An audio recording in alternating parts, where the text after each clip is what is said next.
Hello, everyone. Welcome to the Polytopia official channel. My name is Adam. You might know me from Polychamps as Gato Azul.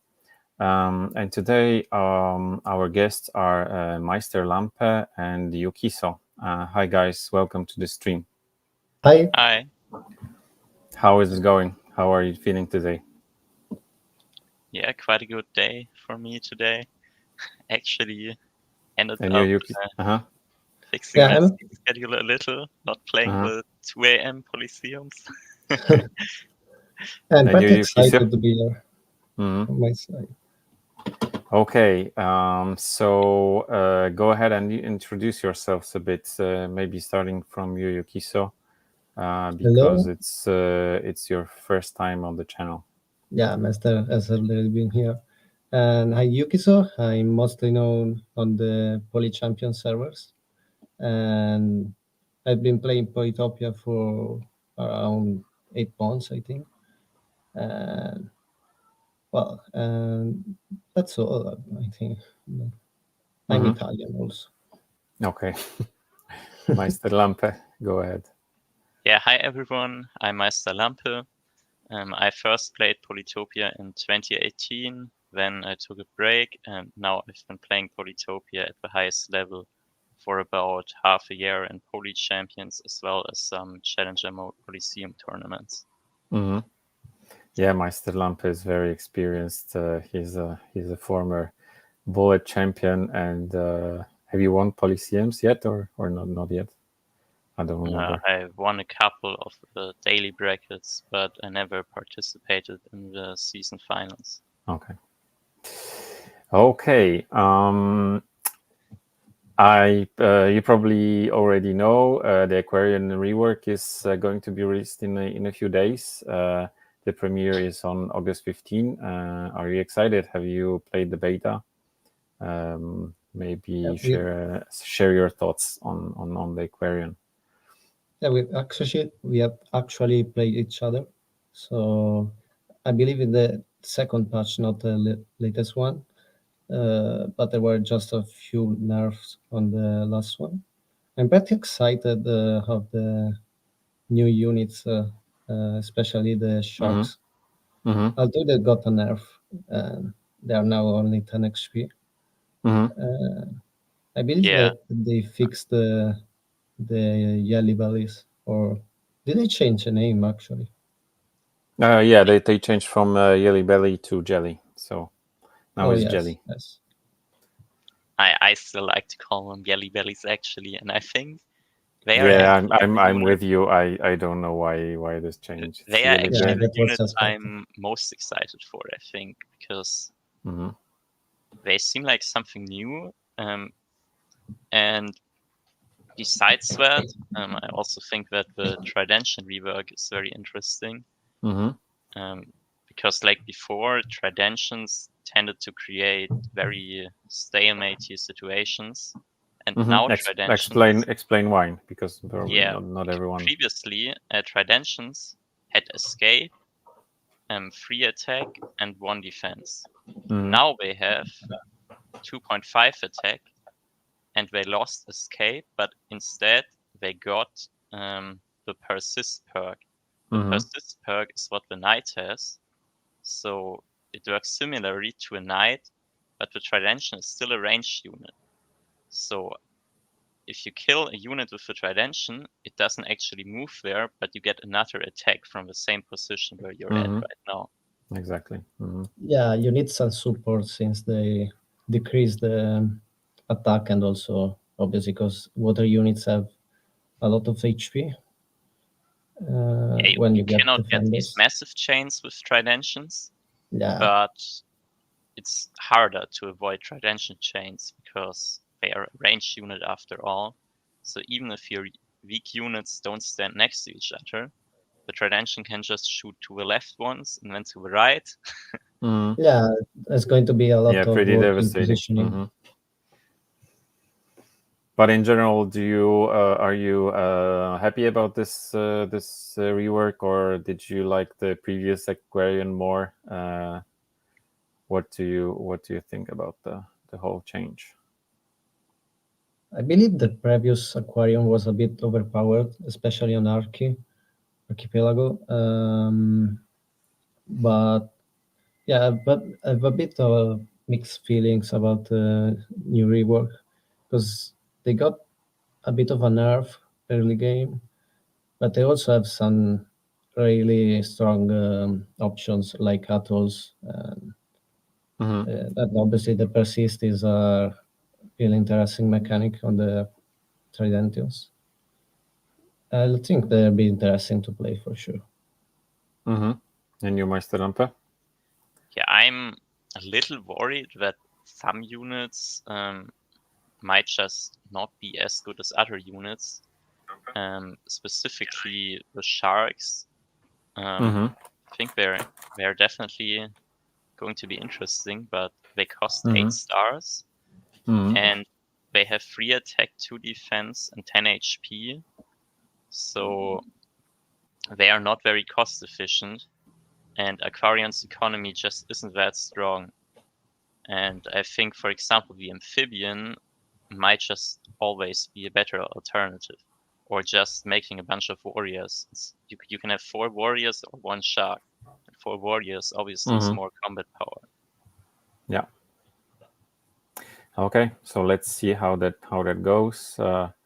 Like I said, the release will be on August 15th, so stay tuned. Before we start, a few organizational notes. So first, because it's a ZEBASI Polysseum highlight live, we'll review all the games that we picked to show you. And once we finish, there will be an opportunity for the audience to ask questions about the games that they played, or if you have any questions, there were some aspects of the game that you are struggling with. So in a minute, I will post a link to a form in the comments. So the questions submitted in the form will have priority over those asking in the chat. So go ahead and ask us anything about Polytopia. Okay, I think we're ready. So let's dive in and see what happened this month in Polysseum.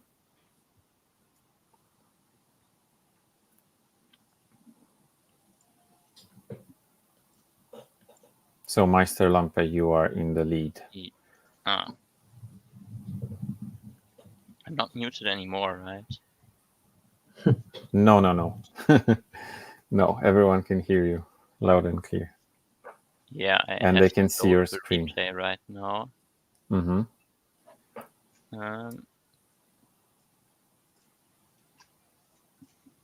Okay, you're in. Okay, so this is Saber versus Amba, I believe. Yeah, here we got Amber Road in orange against Anva in lime.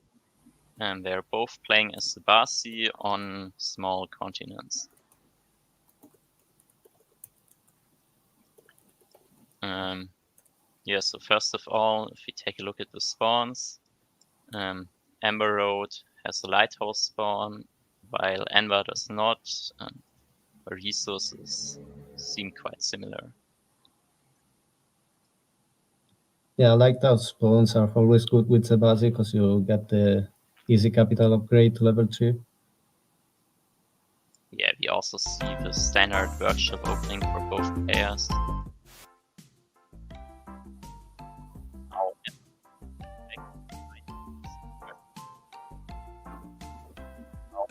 Already upgrade the capital. Yeah, we lost you, Meisterlapme, for a second. Oh, did my sentence get cut off? Now it's fine, but like. Okay. So what I meant to say is that, yeah, Emerald, because Emerald got a lighthouse spawn, they are able to go back for the lighthouse in turn 2 to upgrade the capital already. Yeah, that's pretty lucky for them. And also their second city seems to have really good resources, like 4 farms. Yeah, but especially for Ember Road, we got a lot of farms.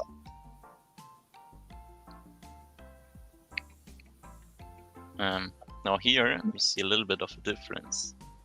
Yeah, the Ember right Road was- went for 2 workshops, while Anwer picked up riding into rider instead of upgrading the second city right away.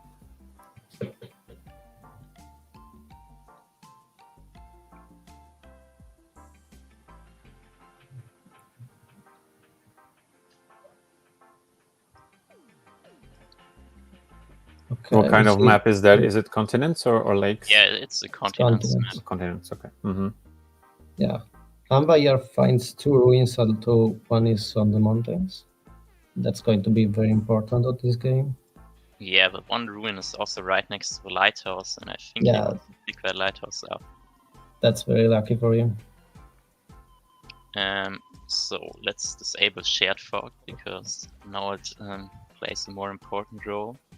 So what happens here is, I don't necessarily agree with this move. So Yeah, me neither. Ember Road decided to pick up climbing here, but personally, if I would see the situation, you definitely have to think about construction, because if you look at the second city from Ember Road, you can see that with the 4 farms and then a windmill placed on top of a fruit, they would just be able to pop a giant in that city. And that's generally a pretty good win condition. Yeah, so this climbing was kind of like a waste of resources. Yeah, he also doesn't have really a reason to go climbing. Like, doesn't have any certainty in that he'll meet the opponent with that, and doesn't have a ruin like Hanwha does. So They at least reveal a city and a ruin, so it's not that bad, and it makes scouting easier, I guess. yeah, I mean that's also that. Orange is Ember Road, and lime is Anwer.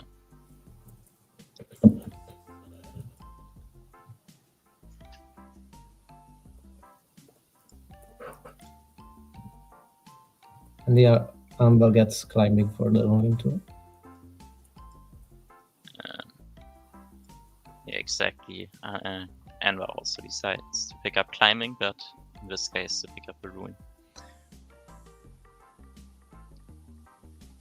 And So it's- we see a port for Ember Road. So, Mystic Creator, are you asking who is in the game? Could you show Yeah, the game? I already Mhm. mentioned it. Mhm. Orange is Ember Road and lime is Anwer. Okay. Mm-hmm.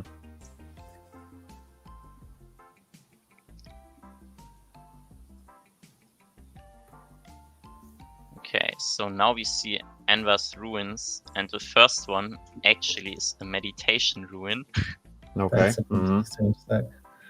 Definitely not what you're hoping for, but always a risk you're running into when you research climbing and then pick up a ruin. The second Yeah. one is an explorer, which, well, it reveals that he has a second continent nearby, which is nice, but it's not the most useful ruin, because he would probably prefer something that accelerates his economy. Yeah, since it doesn't have the resources that the other player has on the second city, he needs something to get the eco going. But he sees there's a lot mhm. of fights.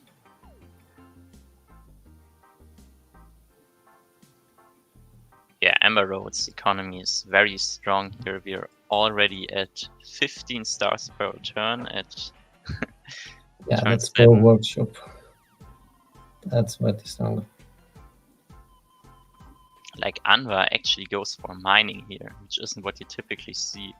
Because he sees that his continent is connected, he decides to go for an explorer, Mhm. and it also gets And the he gets- northern lighthouse, which is very good. That's a bit unusual with continents, because usually it's so the river is at least like 1 tile wide, and here we have like those small ponds in the east. instead of like a full river. So you can actually, there's a connection. It's actually not that uncommon that the river has some points where you can even traverse it without a bridge diagonally. Yeah, on small maps it happens quite often. Yeah, near the orange, ZEBASI decides to go for ramming, which I thought was interesting in this position. Because, I mean, it sees there's a big lake or big ocean in the west. And you can't really get there without sailing and go explore for cities. He got Orange got aquaculture from a ruin, if you meant that. Oh, okay, then I didn't notice that. I thought he bought that. Not very useful. Emerald gets a giant in turn 8 right at the coast, right next to the opponent. And then a second, no, not quite a second giant yet, but pretty close. And yeah, gets his giant. Gets his own giant.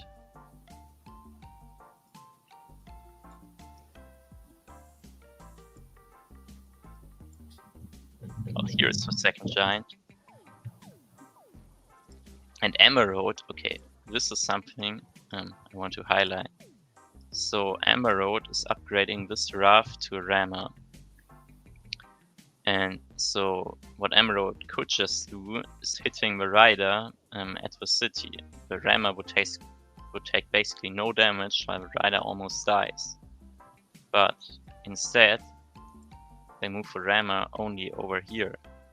So yeah. So a warrior rammer that doesn't siege a city with a rider. Yeah, the rider would go down to 1 HP, and I think the rammer only takes 1 damage. So it's definitely a missed opportunity here. Yeah, especially since you can try to get the ruin there, but this way the opponent can deny the ruin with the rider. And yeah, we're also about to see why this matters.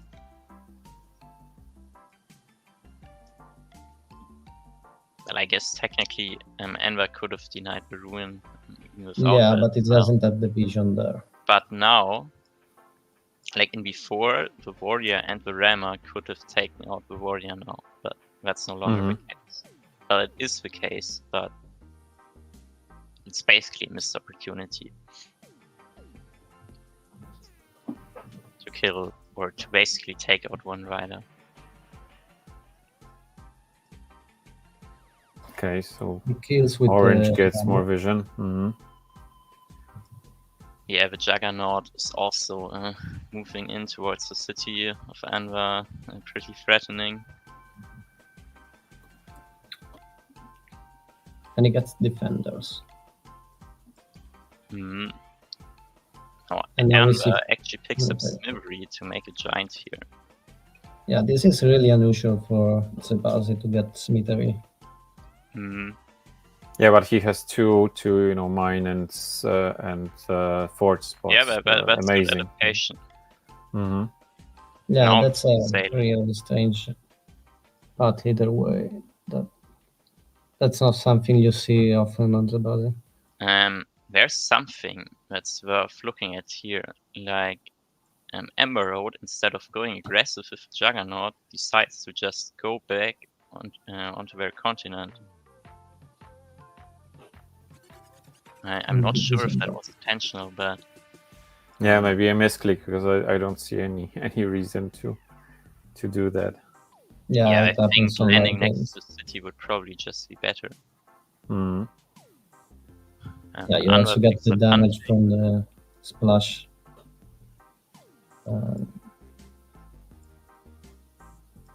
Yeah, more scouts for Emerald.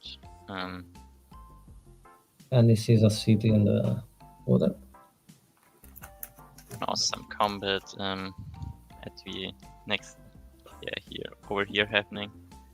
And yeah, Anwar just got archery, if you noticed, for defense. Yeah, he picked up 1 archer, so that's how Anwar thinks that he's going to deal with all the defenders and giants. Like, archers are obviously great against everything his opponent has here. right, we see what do we see? Defenders, warriors, archers, and we also saw rammers. And well, he got hit by 2 scouts, and those are basically all units archers are good against.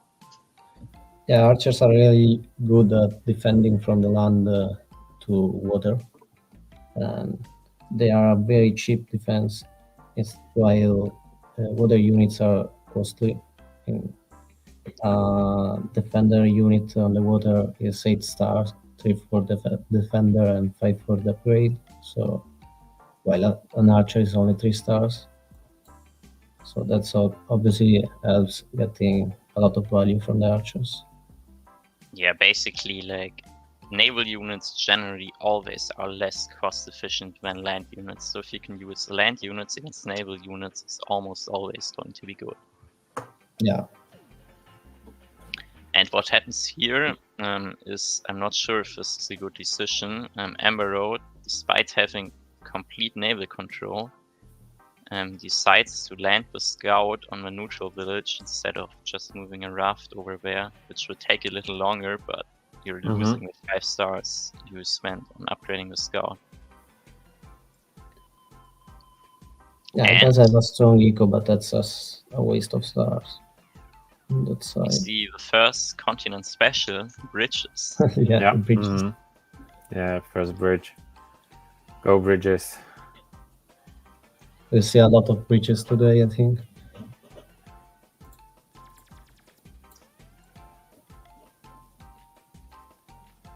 Yeah, this is actually a strange river because being diagonal, you can get many bridges here. Yeah, Amber Road now picked up navigation and turned that raft into a bomber, which deals some decent splash damage. But there's this problem that well, this giant is basically blocking access to everything. It's just getting free value standing on the bridge now, and something else happened. Amber Road left the city open. And now Enver builds the bridge and gets another rider this way. Yeah, first siege. Yeah. Nice play. And now we're starting to see the problem with Amber Road's unit composition. Like, we have some navy, okay, but on land it's just this one warrior, a couple defenders, and a giant. But how do you kill this rider? Yeah, you need the riders or archers to play on land. The defender is not going to attack the opponent. Yeah, or you need to pop a giant. I don't think they can pop a giant, and the problem is that the warrior and the defender would only get the rider down to 1 HP. So yeah, the siege is going to stick. Yeah, that's a massive misplay. Yeah. And yeah, and well, I think it just keeps on happening. So what Emerald did here is landing this defender scout over here. So that's just another 5 stars. And you now, okay, you got a defender sitting next to the city next to your opponent, but the scout could also just permanently be harassing Enver's units. Yeah, also could have gotten the starfish.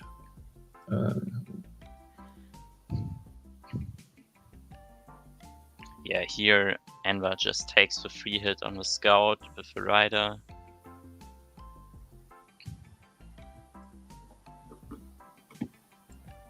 And they get this last village in the west. So the green player. Yeah, that's the reward for going into the ocean, but it could be bigger, of course. Yeah, only 1 village isn't that great. It's good, but and we actually have captured all the villages, and I believe it gets lighthouse. Yes, so that's an extra monument there. Yeah. He already has the North Lighthouse. Eye of God. Yes. Eye of God now. And here we nicely see the combination of riders and archers, which I believe is one of the strongest combos in the game. Take out the defender and the siege. Enver is just able to live with the Gate of Power and the Eye of God. He just got from getting all lighthouses. Yeah. So that 2 was quite monuments. clear. It's a giant. Yep. Now over here, there is this 9 HP defender raft. Emerald decides to spend 15 stars on upgrading the draft to tackle this one warrior and dealing a little bit of splash damage to 3 other units. Yeah, that's just going to die, unfortunately.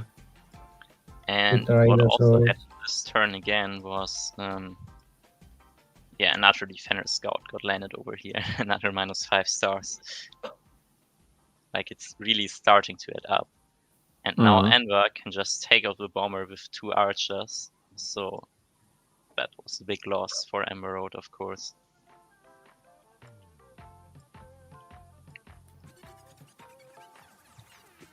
Enver's economy is also very strong now, like he's sitting at 30 stars per turn. Emerald, who had the economy lead basically the whole game, down to 21 SPT now. Yeah, they're also on 7 cities versus 4, so obviously Amber Road needs to find something right now, or it's just going to get worse from here. Yeah, Enver just nicely makes use of riders and archers to deal with whatever Emerald sends his way.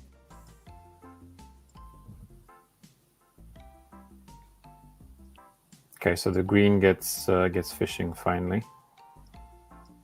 Yeah, we finally got a port for Enver. It's only turn 19. Okay. Yeah, Amber has the advantage that he has this river where he can just put raft in the water and not being punished for that, even if it didn't go for water at the start, because it's just so defended there in the back. Yeah, especially if there are these long rivers where you can just walk across, or you can build bridges to walk across, it's often better to not even go onto the water at all, because that makes your land combat a lot stronger, because you didn't spend the stars on the water. Yeah, and as we said, water is always expensive to explore. And now we're about to see the game-winning play for Enver. Enver has a giant here and a swordsman here. Now the swordsman can't move 2 tiles, but he places a road here, roads in the swordsman, and this way the giant can kill the defender, and Emerald decides that the game is over. Yeah, that's Yeah, very I think interesting. giant, That they managed to win a game with so much water on this map without actually creating any naval units. They got a bit lucky with the connection to the third continent, obviously, but yeah, that was well played. So what would you say, what was the breaking point of this game? How would you summarize this clash? I believe the fact that Amba went for LAN and got the cheaper options eventually add up. Obviously, having more cities you can just walk to and help him, but at the end of the day, the land units just were better in this position. Meisterlapme? So I would say the main problem was that Emerald was afraid to force the advantage they had onto Enver. Like Emerald right here at 20 stars per turn, Enver 4 stars per turn less, and it's been like that almost every single turn. That's just adding up over time, and it can snowball even further, especially if you're forcing your advantage onto your opponent. And that's just something I didn't see here. Like, for example, the Juggernaut here didn't end up getting landed to pressure Enver. When there were these other instances where we saw like a lot of stars thrown away on things that didn't actually end up working out. I think it's just a combination of all these factors. So like a chain of bad decisions. yeah, basically Anwar spent his stars more efficiently, and Emerald was afraid to attack when they had the advantage. Okay. So let's go to the next game.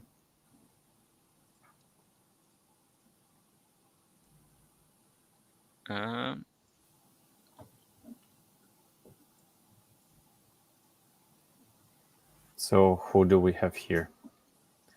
Okay. So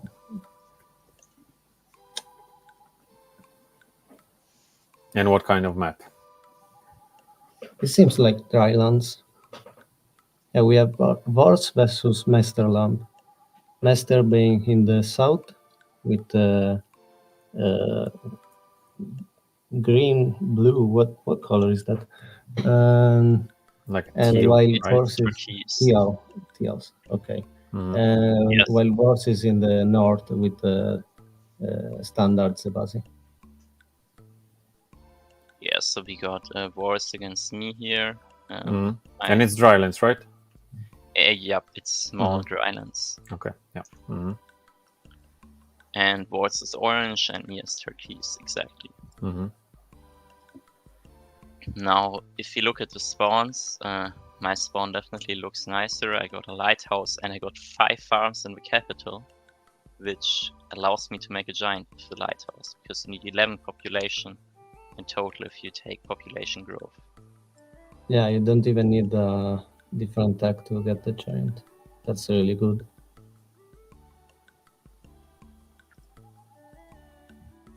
Yeah. What happened in the beginning of the game is basically we both missed getting a second city immediately.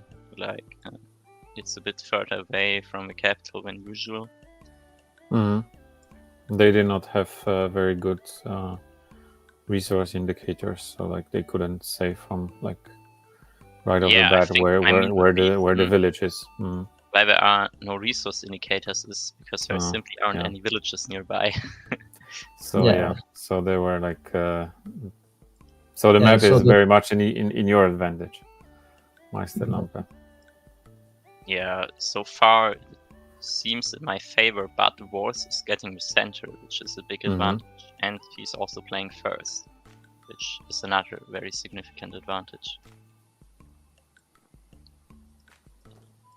Now he also takes riding and gets the rider. I already got a rider in the previous turn, and I take an explorer. The explorer doesn't reveal that much, but at least I know that Boris is in the center, which isn't very good news for me, because that means he's probably going to get more cities than me. So I'm considering how I can fight that. I'm definitely thinking about making a giant soon.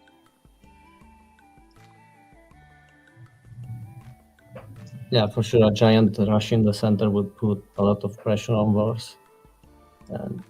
But it does get vision on the capital, so he'll know it's coming when you get it. Yeah, and crucially, he also reveals the Sovereign Lighthouse, which would be basically impossible to get otherwise. Yeah, that allows to upgrade the capital for Boris. And yeah, exactly.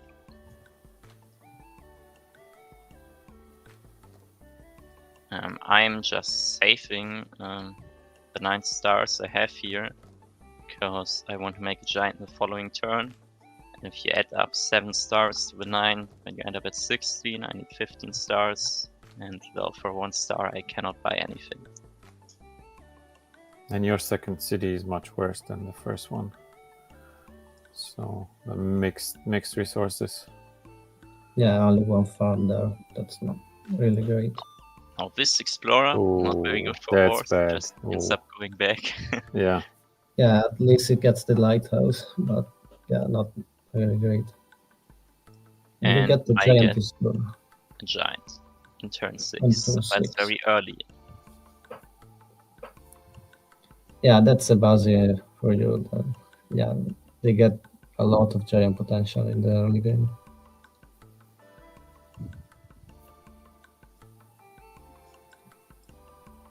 And you rebuild that city, but you can't quite get that. Yeah, another explorer for me gives some Other decent lighthouse. vision, but still doesn't reveal like the deep area. And for me, like, I'm seeing this area over here, and I'm not very happy that there are like 5 forests just going here in a line, because that's going to cutting make you it really hard out for from my the riders to move efficiently through that area. Especially if I want to take a fight around the ruin or neutral village. I see there are like a lot of resources that are hard for me to contest.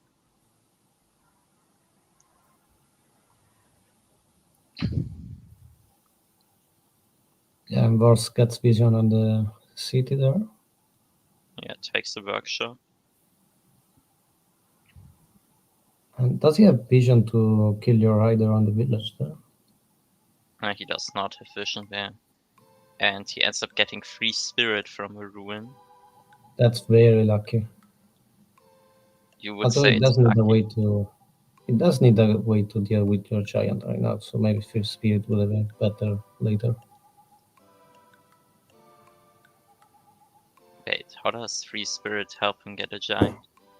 Yeah, that's probably better to get later in the game. Right now, something like construction or Yeah, like not construction in it. knights can be good in later stages of the game, but like in early game, free spirit is not a very useful technology. Yeah, it's not going to kill the giant with knights here.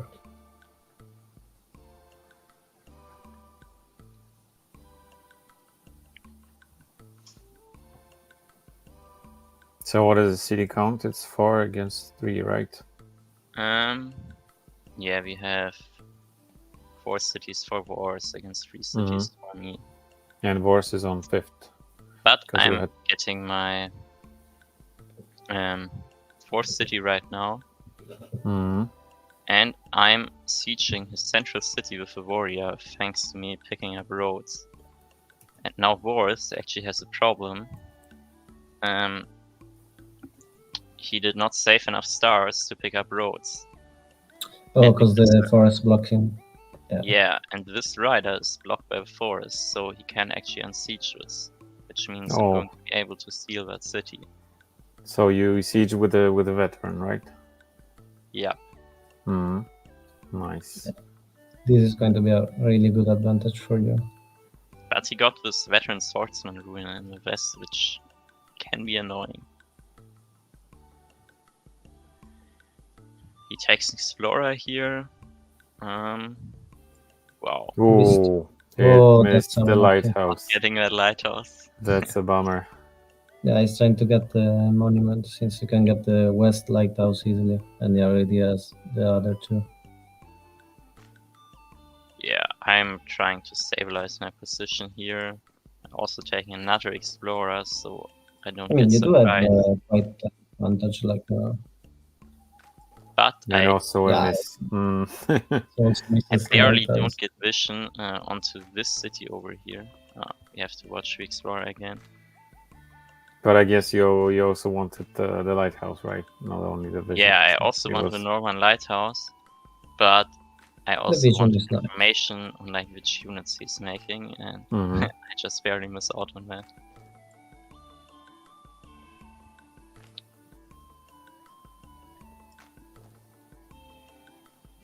Because he's very close to getting the Eye of God, and you are like not going to get any Eye of God in this game, right?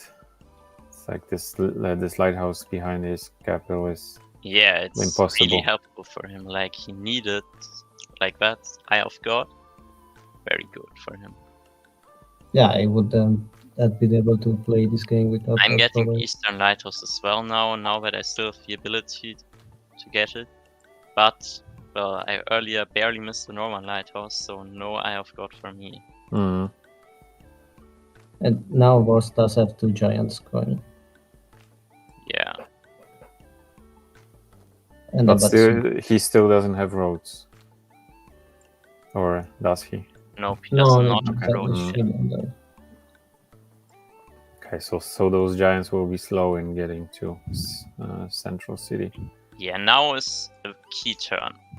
So, I'm counting my riders here, and I'm Yeah, thinking that's- about, okay, how many targets can I hit with those riders? I have like, how many attacks? 1, 2, 3, 4, 5, 6, 7, 8, 9, 10. And how many hits do I need to kill these units? I need 2 for this warrior, 2 for the rider here, 3 for the warrior here. And then if I use my riders afterwards to block his riders, then the veteran swordsman won't be enough to unsiege the city if I siege the warrior. Yeah. See what ends up happening. You missed the road. Oh. Okay, Basically, that's what ended up nice. happening, I didn't carefully plan my turn, and now I ended up at this situation. Because it's obviously a live game, we're both under time pressure. Yeah, And like this. yeah, I would need 2 more roads to actually bring in this rider. You have 5 so stars, yeah. I would right have enough. had to place the roads a bit differently, which, yeah, definitely was not optimal because I invested a lot into getting the siege. I think I Yeah. probably would have won the game if it worked out, but well, it did not work out. Yeah, that happens fact, on live games. I would still have the opportunity to pull off the siege with 1 road, I just noticed. I'm not sure if I just didn't see it. If I place a road on the farm. Yeah, that's move 3 that tries of movement. rider. I don't know, could have worked still maybe. Yeah. Yeah, But that's the live that's game. Yeah. movement. So yeah. And I also didn't end up moving my units down here because I ran out of time. Yeah, time on live games is really Yeah, and Boris gets forestry. and a city wall. And takes a city wall here, which is going to make it significantly harder for me to attack that city. So how many warriors to siege a warrior in a walled city? You need at least 4, but they can't be damaged too much. Okay, so 4 10 HP warriors. Yeah, I think some of them can lack a little bit of hit points, but not a lot.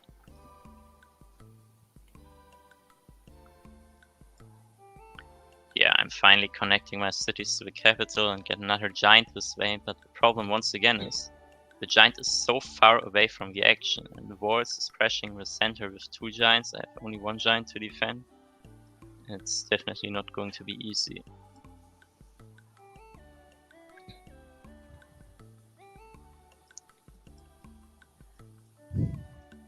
And now your giant is dead. And gets the Gate of Power and takes border growth. What does this border growth mean? Now, this forest line down here is going to make it even harder for me to attack the city. Yeah, like an extra wall. Yeah, before I used the road on this forest to get past it, but that's no longer an option as the road is inside this territory now. Yeah, so this is a good example of an offensive border growth. Nice play. Yeah, and also it's going to get a giant there with forestry.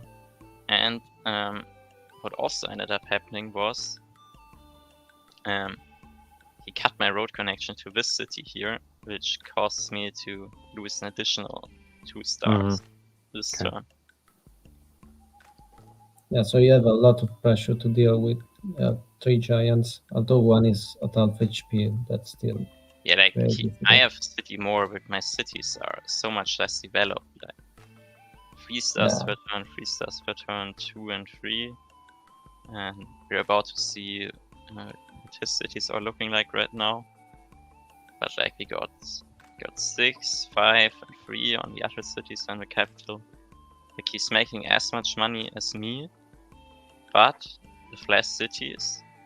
And therefore also lower tech costs. And he also has 3 giants compared to 1 for me right now.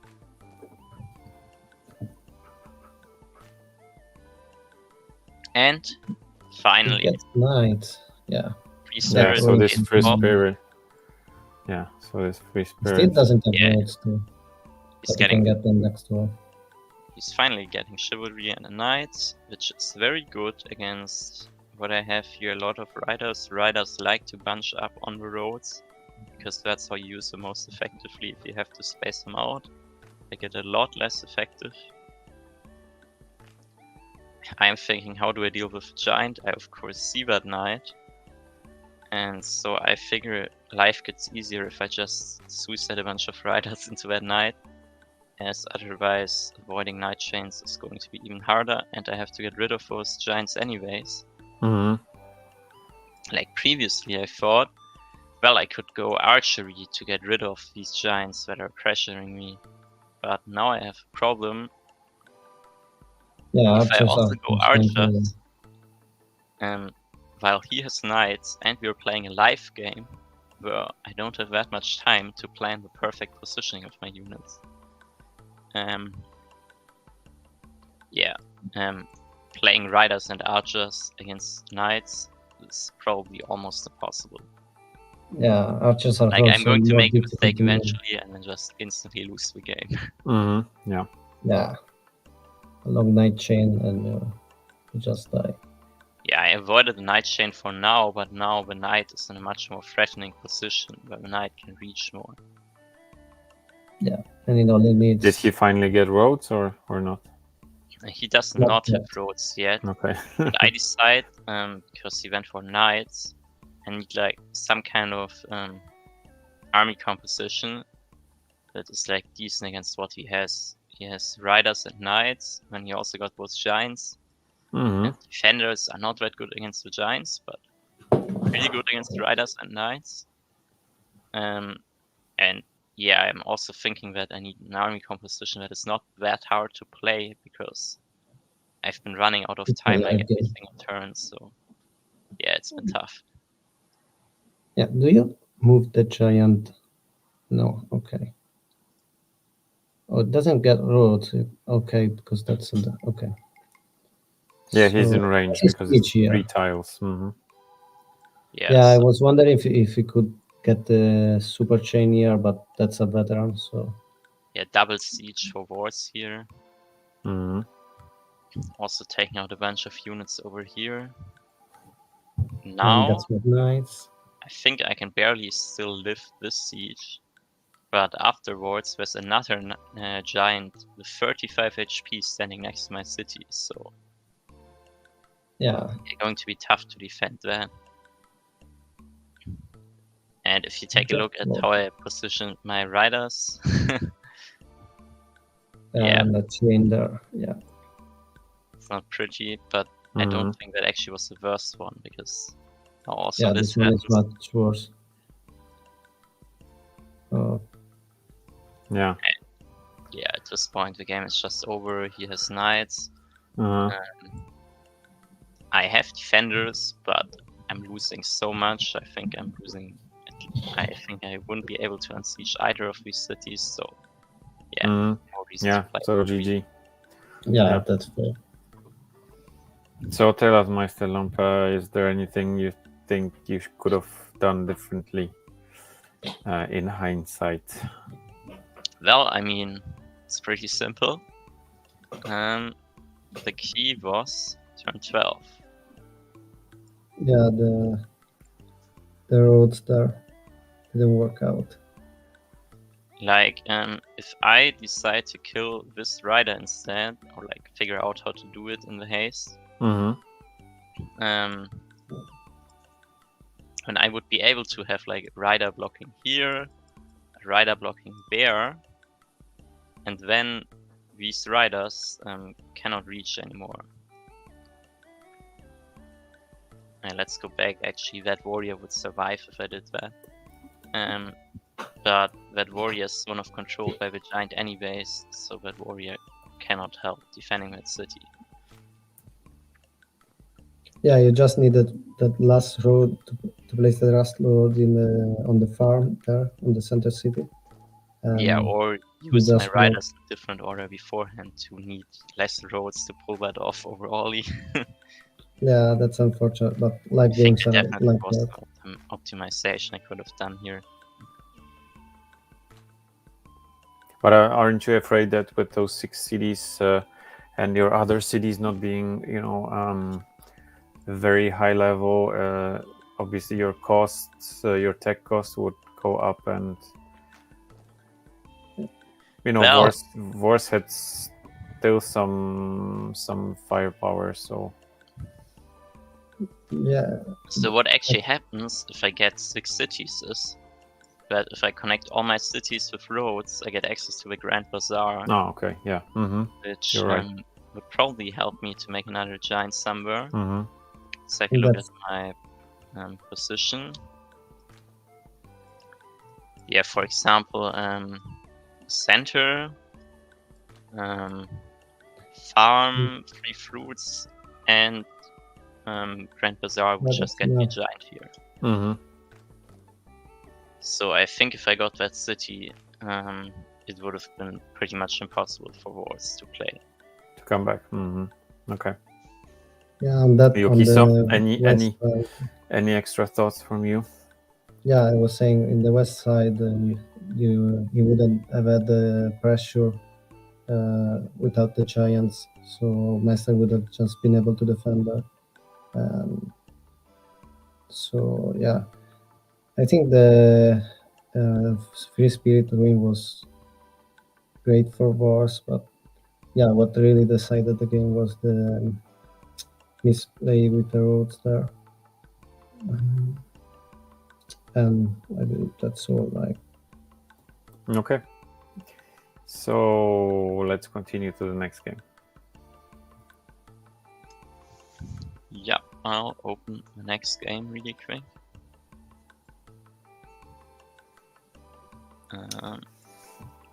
Yeah, and to our audience, if you have any questions, anything you would like our guest to explain more, just ask in the chat. we have a skin. Nice. Yeah.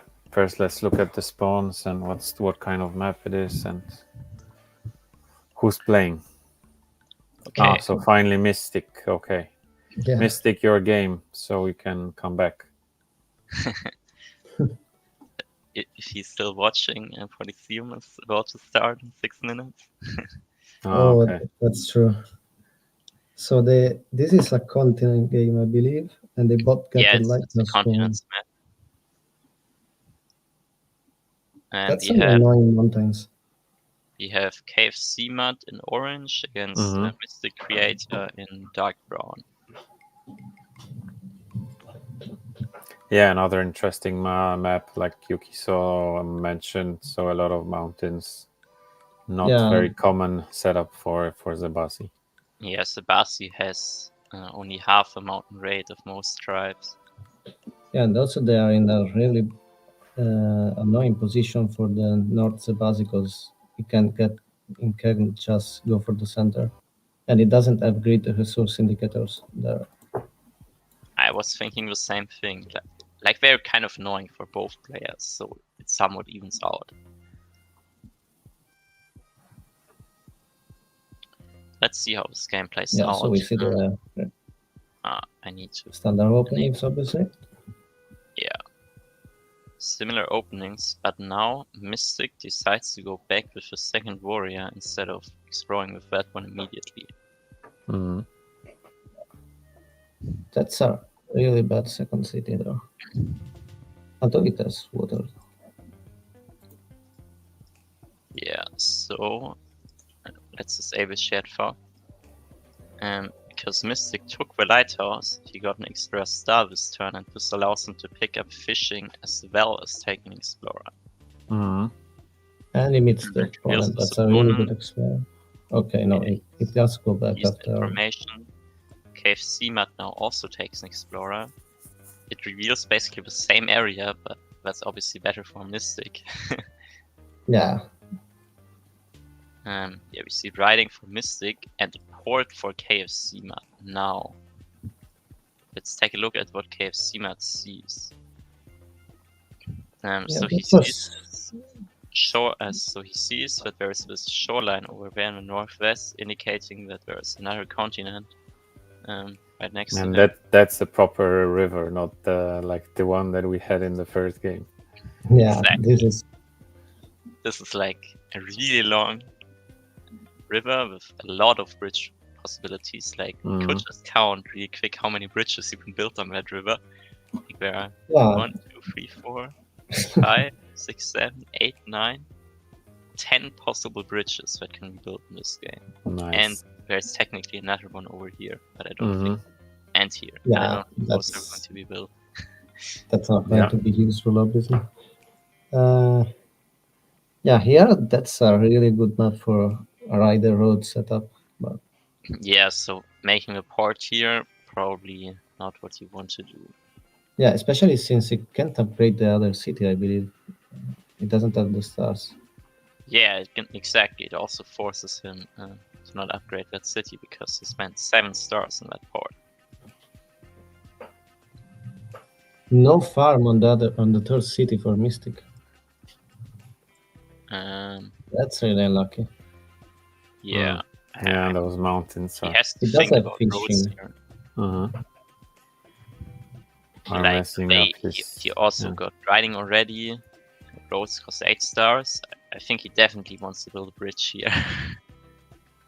Yeah.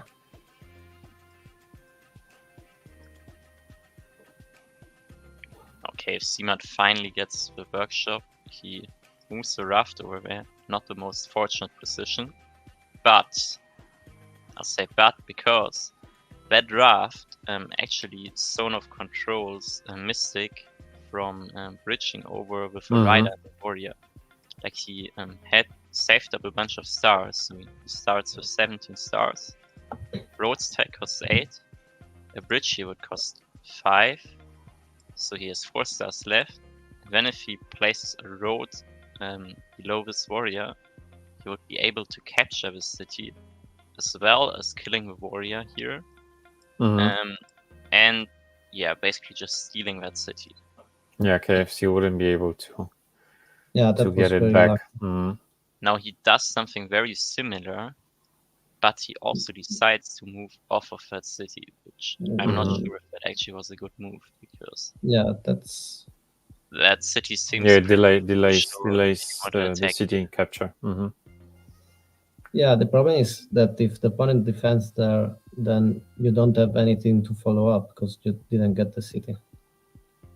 Yeah, you're just lacking the nearby city to make reinforcements. Now KFC match gets an explorer, finds out what's happening. Very nice explorer. Yeah, that He was sees really good. everything. Yeah, Mystic Sieges and blocks. notices this opportunity though, goes for a block here, Mm-hmm. which would not even have been necessary because opponent KFC doesn't- is can lacking get- the stars, road and a warrior, but Mystic Yeah. is also lacking the vision, so he doesn't know that there are no additional riders behind.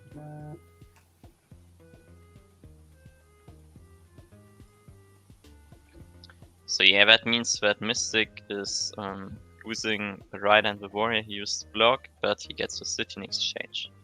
But now we see his army numbers being very Yeah, his position is weak, so like he has this one warrior here, now finally taking the city, I think.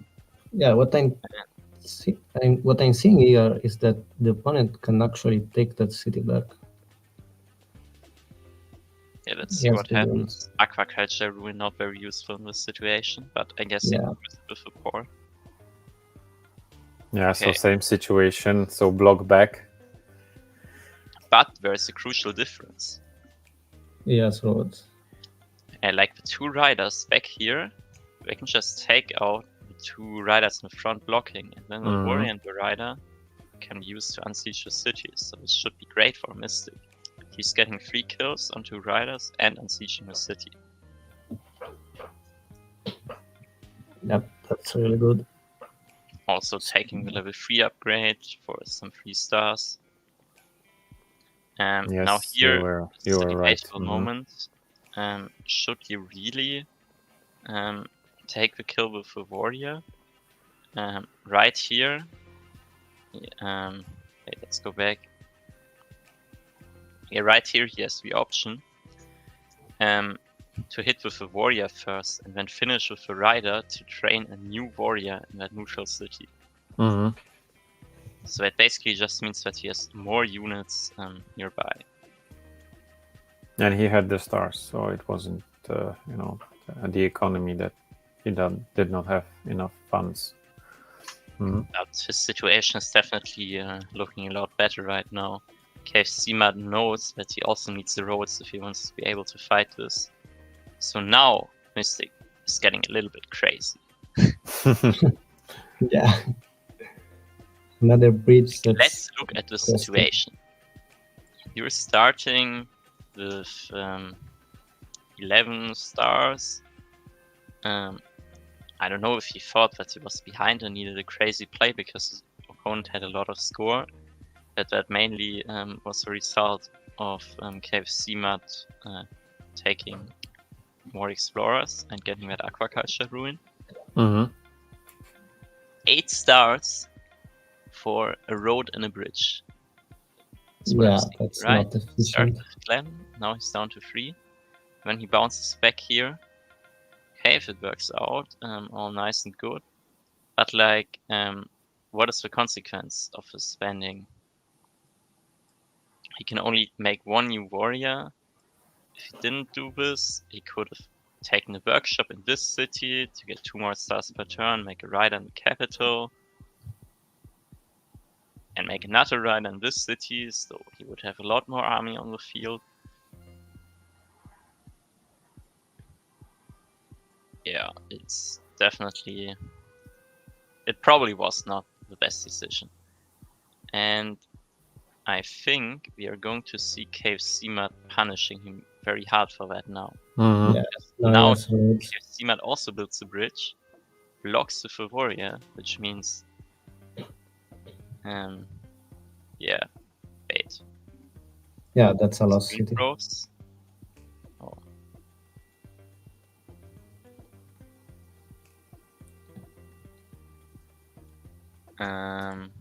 Let's hope Could we go back a bit? Did Mystic see that KFC could have built a bridge or not? Polytopia client actually just crashed, so... Oh, okay. Oh, okay. So let's restart it. Yeah. Anyway, Mystic didn't actually have vision there. Oh, I mean, okay. he did have some vision on the city after he moved the warrior, but he didn't see how many riders were in the fog.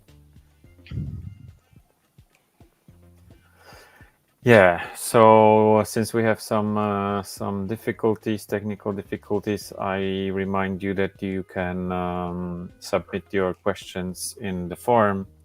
I will post it again in the chat. So feel free to ask us about your games that you had, and you had some problems winning, or something else in the game is not clear. And yeah, so those who will submit the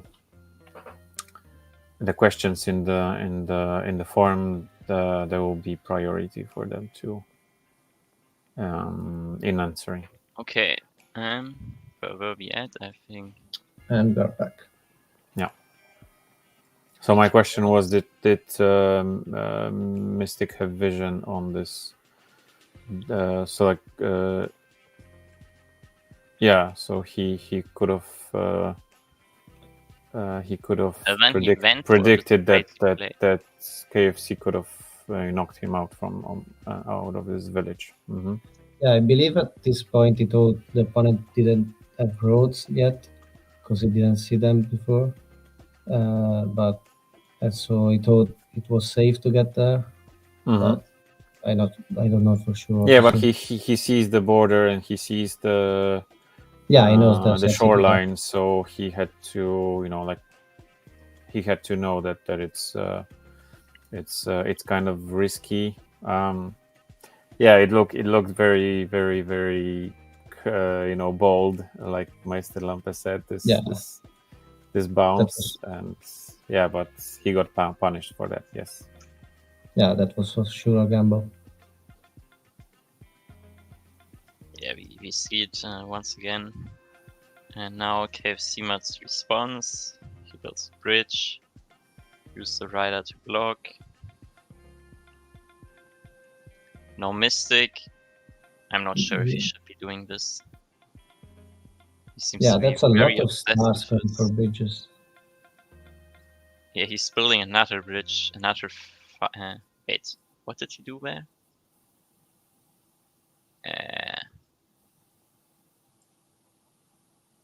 He built He a also bridge, attacked placed the 2 rider. more roads over here. Mhm. And then Yeah. he notices that he doesn't have enough stars to place a 3rd road. Oh, So okay. he cannot train any new units this turn because he spent all his stars. And he still can't upgrade that level 1 city to level 2 and take a workshop. Like, it would immediately pay off the following turn. And would just give him an even bigger advantage the further the game goes. So you definitely want to do that as soon as possible. Yeah, I believe it was trying to unsiege the city, maybe. But Now we see the consequence. Cities left open.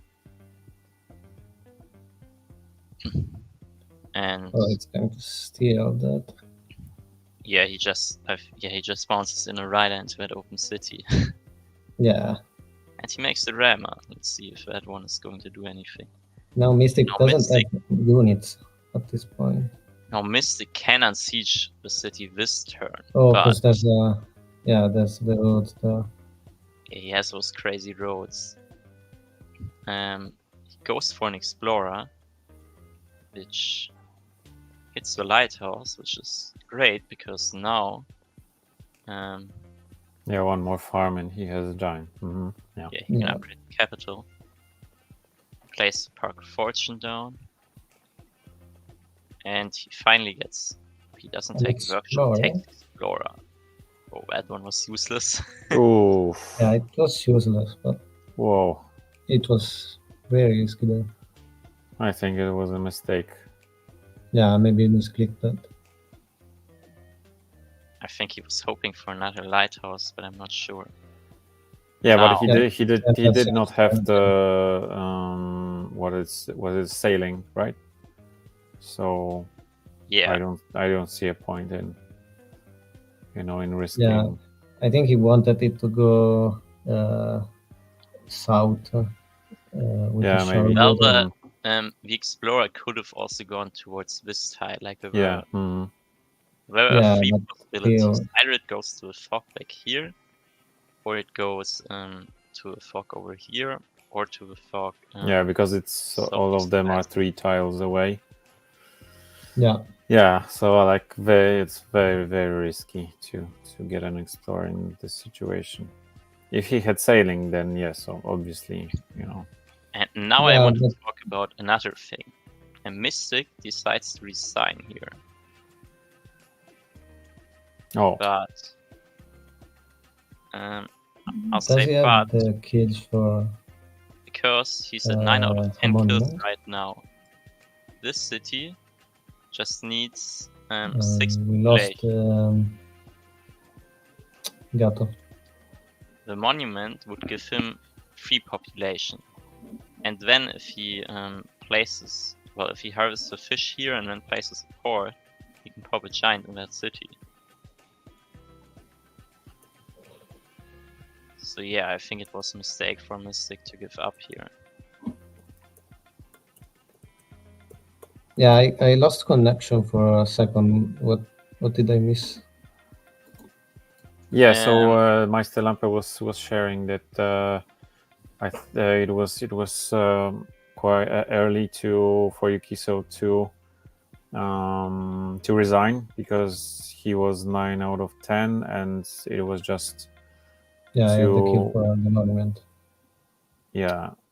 So that's support and a fish plus the monument I get. Yeah, like in this turn, what he could have done is take out this rider. Well, I guess KFC Mat would have the opportunity to bounce that one somewhere else.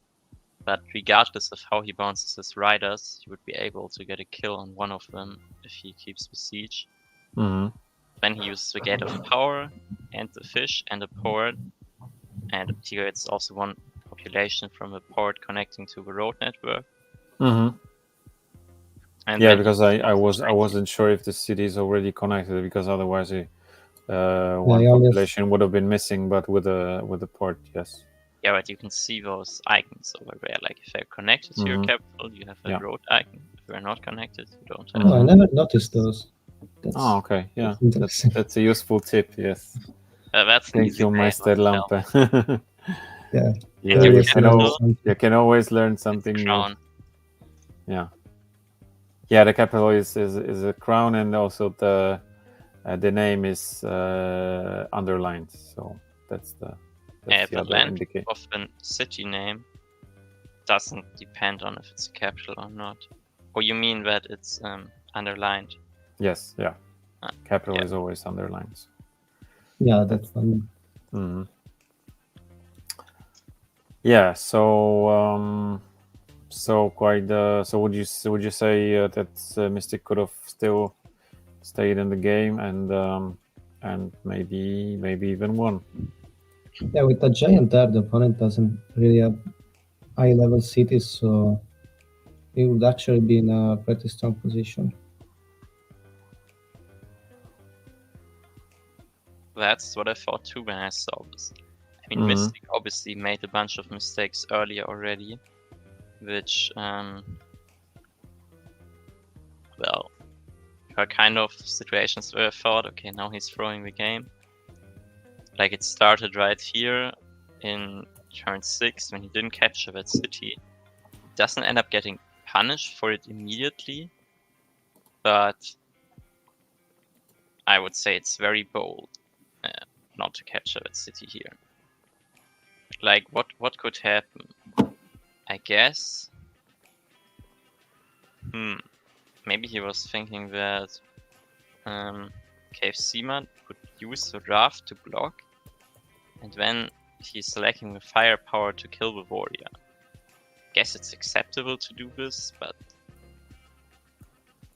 maybe you would prefer if the rider bounces onto the neutral village afterwards. Okay, it wasn't possible. Yeah, I'm not sure then. I guess this was okay. I don't like the play, it's very risky. And he didn't really have the information that it would work out. Yeah, also it could have actually kept the rider on the city with a bounce if he placed the. No. Yeah, because if he places the bridge in the road before bouncing the rider, he can move the warrior on the bridge, kill the raft, and then move the warrior out and then bounce the rider. Ah, yeah, you meant that he moves the warrior. Okay, the warrior that finishes off the raft could move onto the bridge, and then the rider hits, and then this warrior is bounces. That's a good point. Yeah, I think that would have been a better play here as well, because then this warrior would be in a better position afterwards. Yeah. So anyway, I think a good summary of this game is Mystic was playing a bit too risky. So if he kind of focused more on defending the city that he got from KFC Mats, then probably he could have done more in this game, or popping this giant in this turn where he resigned. He liked the bridges a little bit too much. Yeah. So much opportunity to build a bridge. All right. I have to take it. I think I'll look for the next game now. Yep. Let's go to the next one. I'll change the music.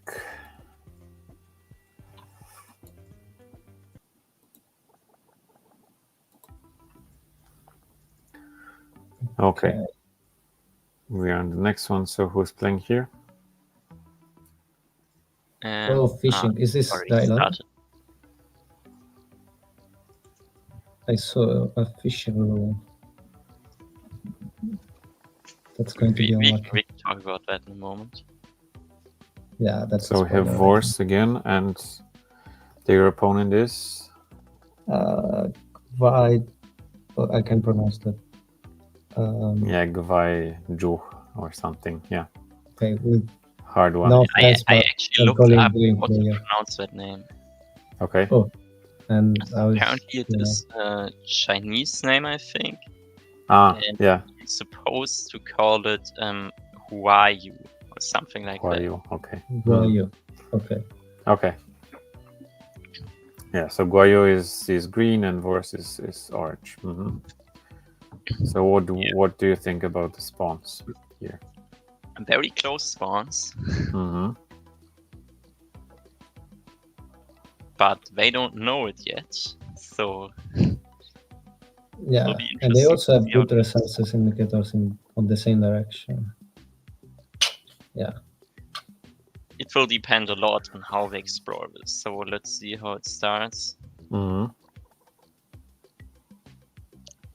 So Boris goes for the center and the opponent too. But they have They a both go mountain for a separating them. Oh, that village.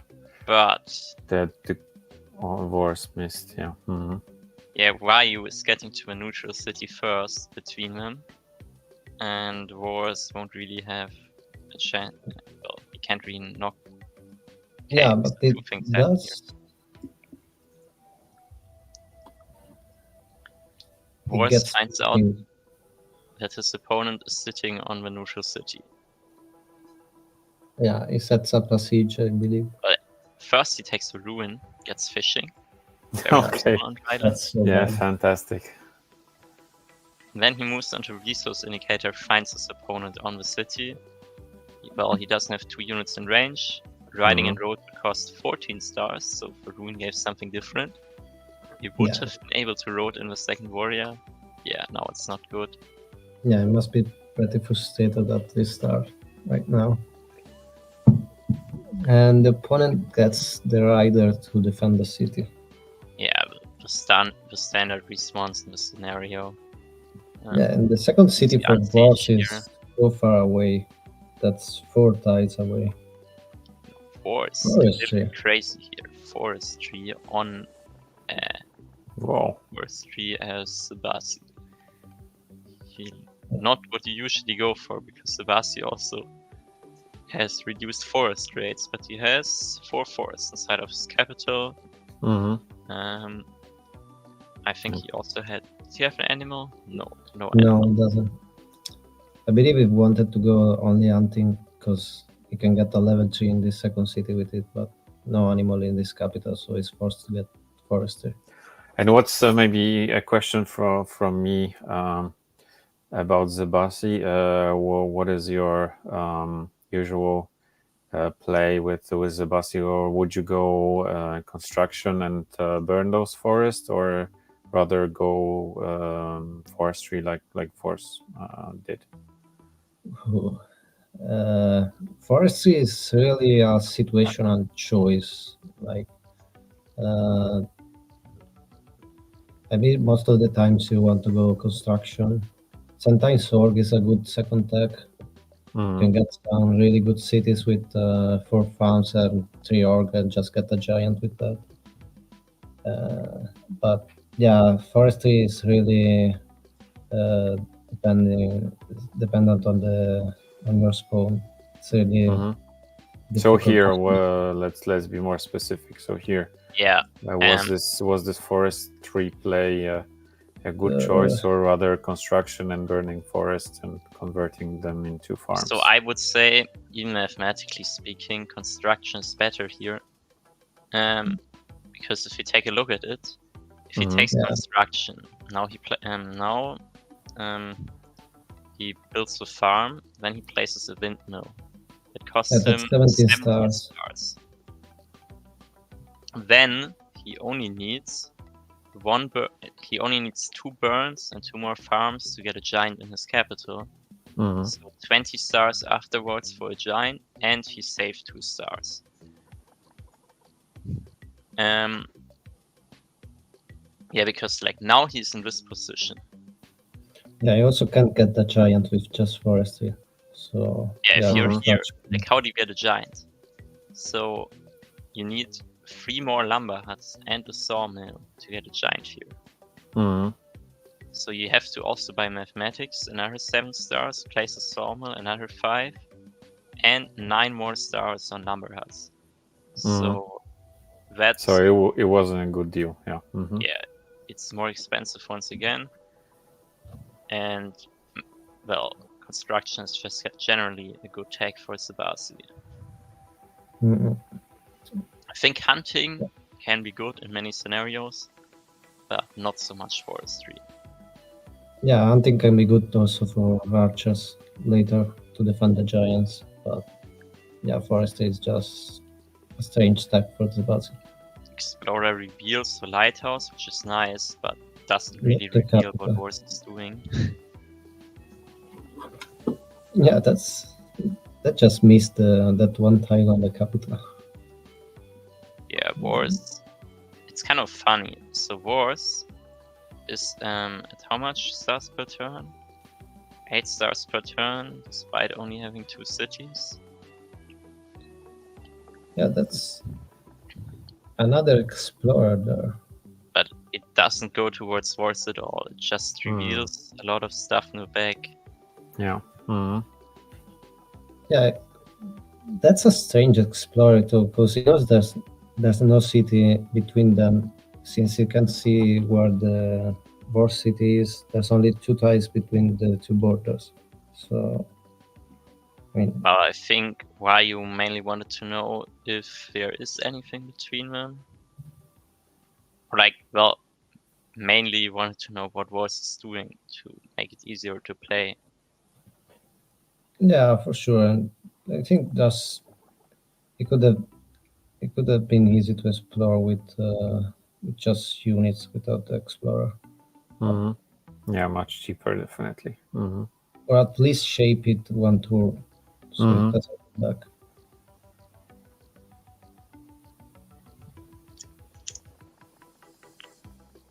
Okay, let's move Let's on. go. Yeah. Just more riders. Boris is probably thinking about the lighthouse to make. Let's look at Boris' position here again. He has 12 stars, 9 SPT, and the following turn he's going to have 21 stars. So at the start of the turn, okay, so he starts with 14 plus 9, so he would have 23 in 2 turns time. And if he moves his warriors south this turn and south in the following turn, turn 9, he is able to get a lighthouse, which means he only needs 2 lumber huts and a sawmill instead of 3 lumber huts. And if we count the stars required, 10 stars for mathematics, 5 for the sawmill, 6 more for 2 lumber huts, adds up to 21. So yeah, he saves 21 stars. Well, he saves 12 and has 9 stars per turn. And he also reveals a ruin. Yeah. Okay. Could also get a border, but it's the same star, so it's are better. Okay, roads for Bayou. Obviously very good with riders.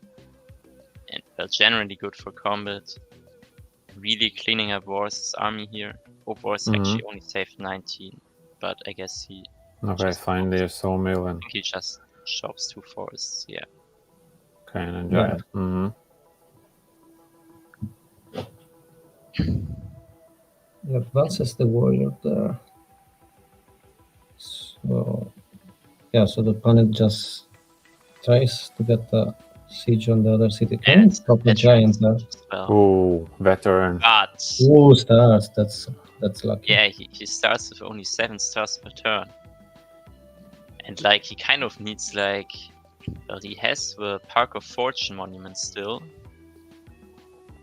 But he needs a miracle.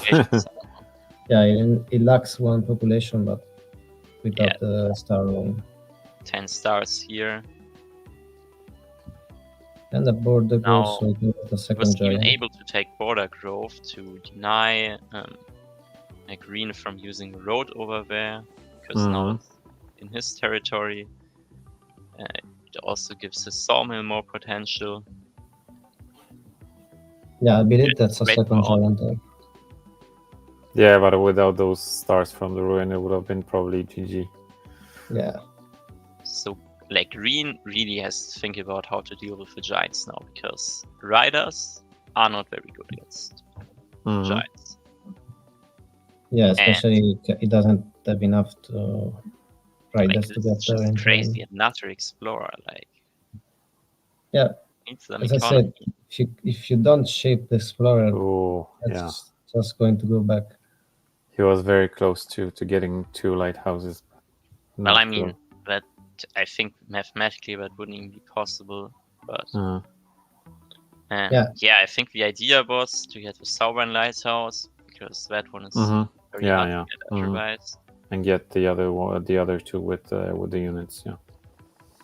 But what this results in is that green is at 13 stars per turn with 4 cities, while Boris is at 13 stars per turn with 2 cities. And here Boris even misses out on an opportunity. Like, as you can see, he got another giant here, but Could have moved giant his giant booster. first. And the giant would get pushed, I think, either north or northeast. But in either case, Yeah, he could that's a just key. move onto this road. Mm-hmm. I think it's north. Oh, wait. So if he gets pushed north, he can even move onto this road, or he can just kill the warrior. So he has some missed value here. Yeah, I believe the warrior is slightly better because he can use the road since he lacks vision. I agree.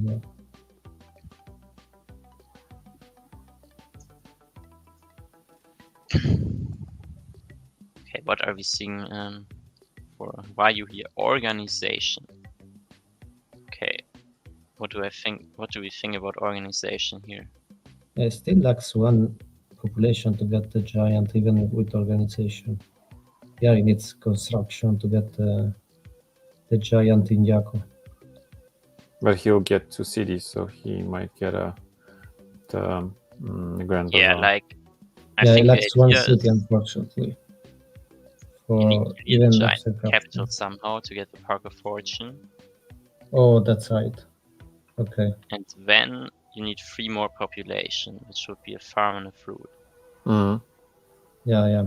So yeah, he gets the giant on capital and then 7 stars to get the other Boris giant. moves in, but look at what happened. What? Construction too. Yeah, well, the fruit is blocked now. Oh, okay, so it does need to get. Yeah. So, yeah, using the fruit is no longer an option. But he has 2 farms, so it's. Yeah, it's Gets okay. construction from the ruin. Okay, that's so he can pop a giant. Okay, so how would you pop a giant here? Yes, 16 stars. So that's 2 farms and windmill. Windmill. Like, the alternative, of course, is to get the giant in the capital when you use the Park of Fortune here. I think that is what green is also doing. I'm not a very big fan of that because, well, where do you have to place the Park of Fortune now? Yeah, in where the windmill southwest. Yeah, but the problem is that now your windmill spot is occupied. Yeah, sure. Yeah. And if you take a look back, green is at 6 cities, and once green connects this city as well, green would get access to the Grand Bazaar. Gate of Power also is closed. So if the Park of Fortune wasn't on that tile, there could have been a windmill. And in that case, harvesting a fruit down here and placing a monument. Wait, did I miss something? I don't think there's a way to actually get the second giant. Maybe with mines, it's not possible. Okay. Yeah. Maybe with mining, but we don't know if there are there's any gold in those mountains. Yeah. I guess it would never be possible. That still seems a bit sad to use the Park of Fortune here. I think Yeah. I would have just dropped the Park of Fortune in the capital, maybe, or in another city. Yeah, maybe get the giant there and throw the Park of Fortune in the capital to get the second giant. Like this, it's just wasting population.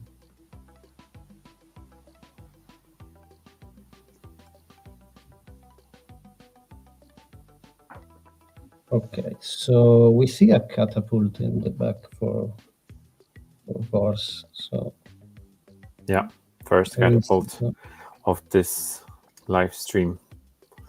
We haven't had this unit yet. Yeah, it's a difficult unit to see on a ZEBASI mirror. So there's the green player is trying to sneak a rider in the west, where Boris doesn't have vision. Were you talking about the catapults already? Yeah. Yes. Yes. Yeah, the catapults are a great method to deal with the giants that Green inevitably has to get here. And Green is kind of lacking a response. Like the best response to giants Green has is a giant. But, well, Wars got more giants, and Wars also got like some actual giant counters with the catapults. Yeah, it's just going to melt through those giants if Green doesn't come up with some ranged options. Border growth here. So what would you do? Archers or get knights or your own catapults? Well, this is pretty difficult to play. I mean, you could try to see what the ruin gives first. But yeah, you either need some archers to take out the warriors and then the catapults. But with the giants protecting them. Yeah, because Force has enough giants to zone of control. Yeah, the area, so I guess the riders are not good for the job. Can just sit back and eat the giants with the catapults and then walk its giants into the cities. Yes, so what Green actually did here was like setting up the giants behind the city to be able to kill a giant if Force goes for the siege. I think a few more units would be necessary, but would be enough in the end. Can he actually unsiege there? Because I don't think he can. Yeah. Wars is very smart. If he went with the giant, I don't believe that Green can unsiege that, even with 2 giants there.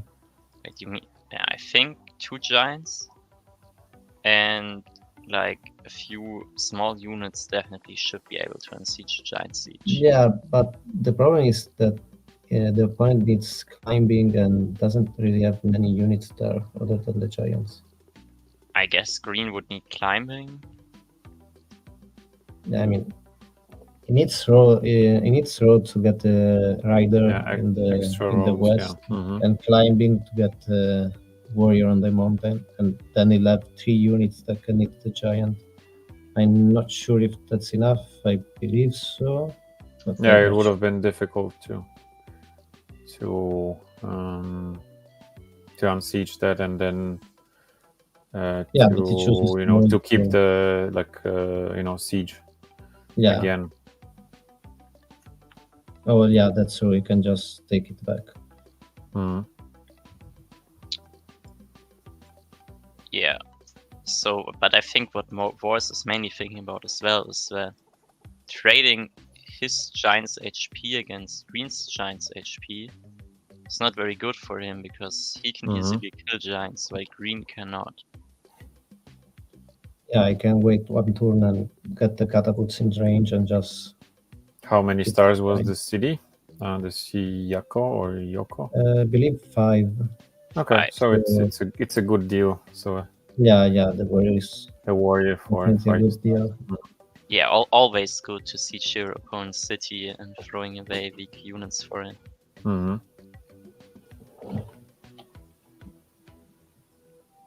Yeah, we get some veteran there. Not Free Spirit really from sure. Ruin. What did he get from Ruin? Free Spirit. Ah, okay. Oh, okay. that's nice. So that's lucky. That's nice. I'm not, but I guess technically you would think knights are nice here because knights are good against catapults. But how do knights help against the giants? Like, yeah, that's a big problem here. Yeah, but giants just Now get we have- obliterated. yeah, one giant per turn is just. Yeah, double siege. I can unsiege the one on Yatsa, but I doubt he I can think that's unsiege the Yaku. Grand Bazaar being dropped. Another explorer. Oh. Well, the Summon Lighthouse finally has been revealed. Yeah. Norman isn't that hard to get. And there's another city in the north. Yeah, but Okay, well, something Okay. important is about to happen. So let's look at Green's income before this. 21 stars per turn. oh, he's going to lose. Oh, that's rough. He's losing All the connection to every connections city. going down. Oh, yeah. Yeah, that's rough. How low is it dropping? 14 stars. 7 stars. Yeah, so he lost. Well, Green lost 7 stars for this.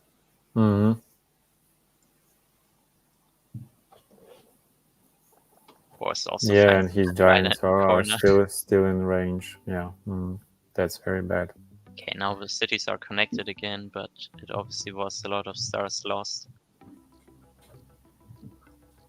And also, Boris, if he takes mining, he can get another giant there in this Yago. Well, he would also need organization, but he gets mining. Mm. He uses mining in the Gate of Power.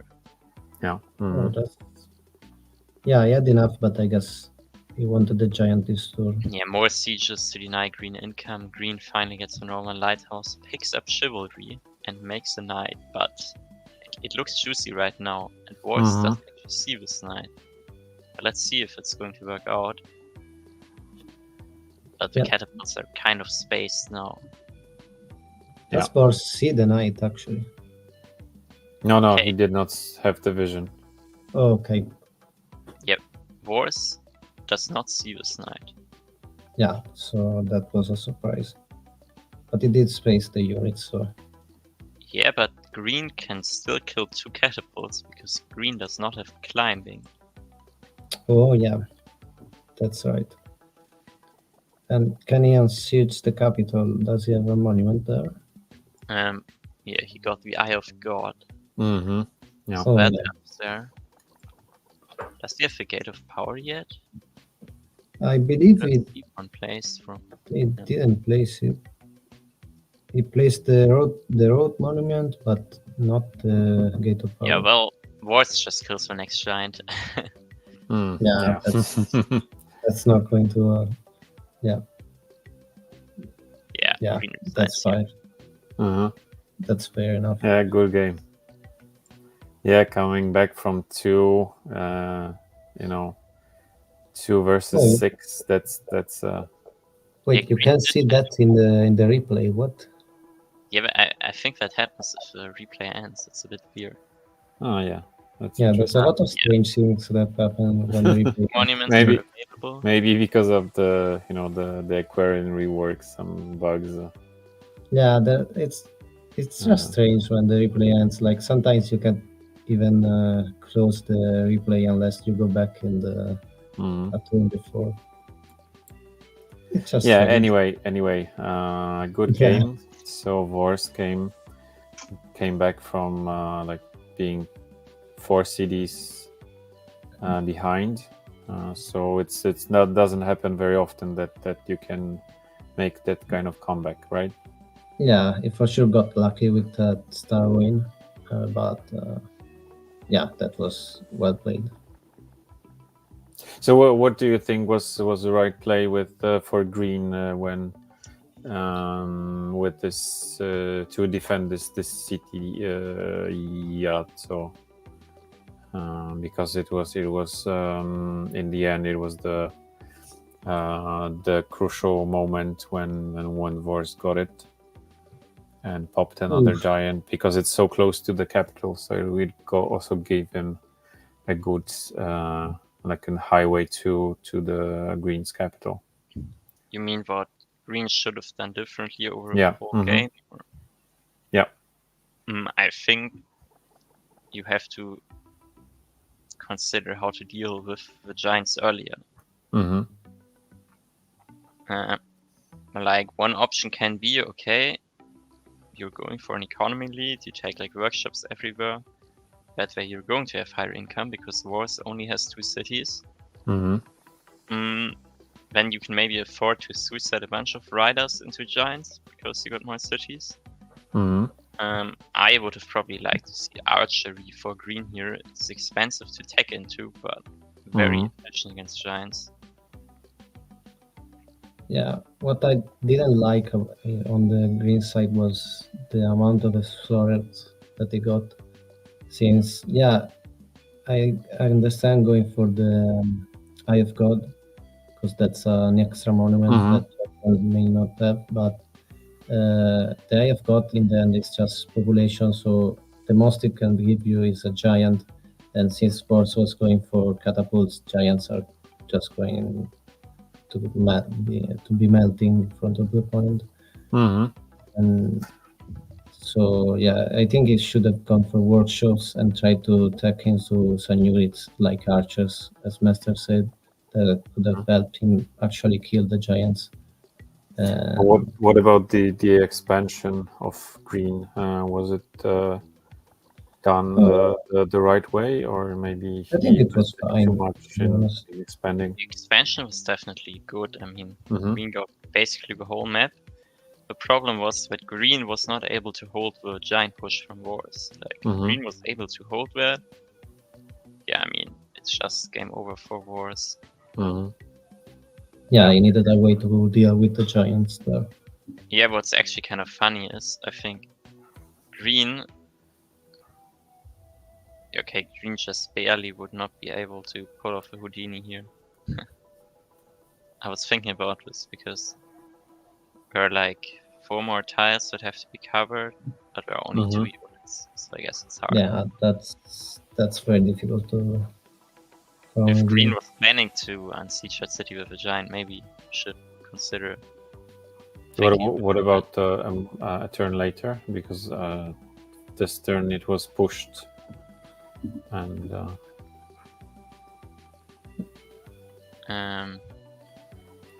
what did Boris do in response?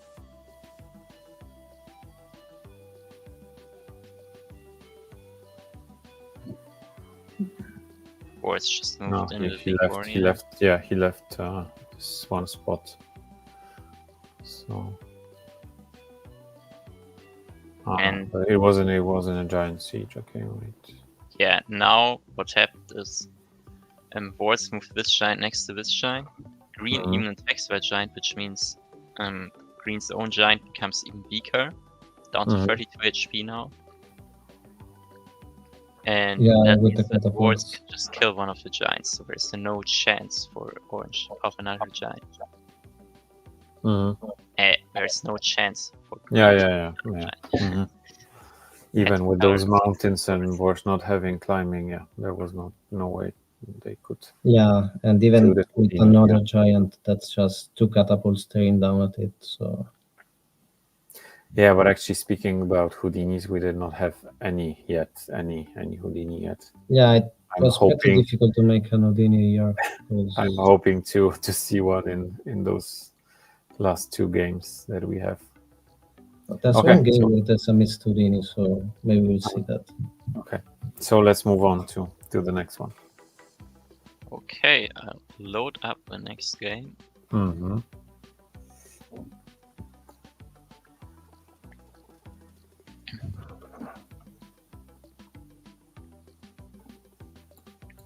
Okay.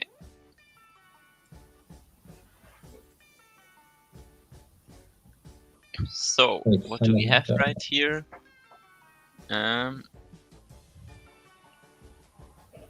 Yeah, once again, I'm involved in a game, actually. We got Canal in orange playing against me and brown. We're both playing ZEBASI, and we're playing on continents. Okay. And Oh, yeah, it's continents. spoiler, Yeah. it's basically a 2-continent map. There's one little island. Yeah, but it looks like very equal. So almost a perfect map distribution. Yeah, Canal has the advantage of having lighthouse spawn, which can help accelerating the economy early. For me, that maybe means that I have more directions to expand into. Yeah, it looks like one of the few continents map on small that don't actually have many opportunities for bridges. So I'm expecting that maybe. We had enough bridges in this live stream, Yeah. so maybe now Yeah, we sure. could see some Yeah, naval here's action. Yeah, so But no, we must bridge thank Mystic for Yeah. that. no bridge spots. Yeah.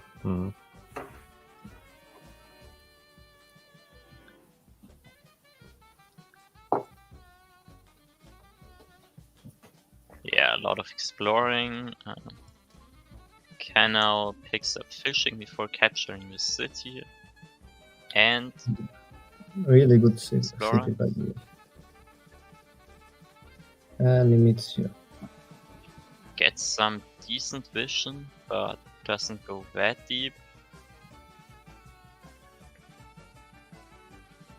I go for a port because, well, what did I see? Yeah, I don't see any shoreline indicators into any directions. So I decided that building a port is like the best play for this map. When I move into the port and I see the shoreline on the other side.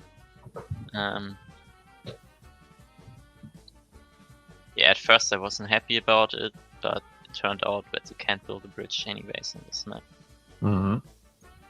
Yeah, it's always a gamble if you don't have the vision. But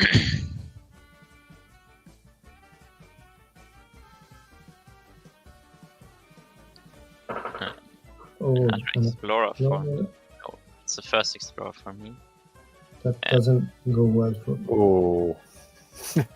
Yeah, Another lighthouse missed. Okay. It misses the lighthouse and misses my opponent. Yeah, that wasn't a great explorer. And so I kind of needed some stars to upgrade my cities. So I decided, let's move in the raft, and this way I get the meeting stars. How many points did he have at this point? 1.9k. So. Okay, so you did not stars. get 5. Yeah. Yeah, the raft is now next to the coast. He can just kill it. Picks up construction before capturing the city. He wouldn't even have needed construction. And let's go back to the start of his turn. He could just make a giant here with 2 farms in a port if he wanted. Yeah. I think that would have been a better play because that's pretty hard to stop. Turn 7 giant next to a port. For me, it's a lot harder to get a giant. And I think his explorer also missed the lighthouse. Here, a little bit of an explorer trick once again. And the closest fog actually is to the east, which means it's guaranteed that the explorer goes to the east. Close away. So I want to know what he's doing, so I take an explorer and let's see what the explorer does. Yeah, it just goes south once again. And it doesn't get the lighthouse. Yeah, and another it's possible because there's deep water. because the deep water and you don't have steering. Yeah. Well, now you see the giant. 1 turn later than it could have been. Yeah, and you can get another one in I here. see the giant as well. I'm not very happy about it.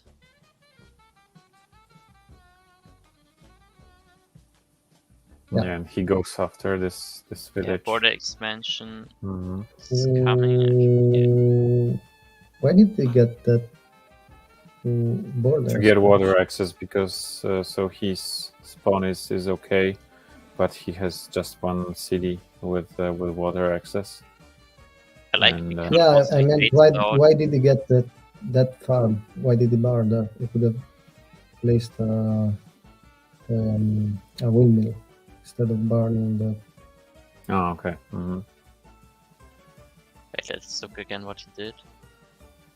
Oh yeah, that farm over there was completely useless. Mm-hmm.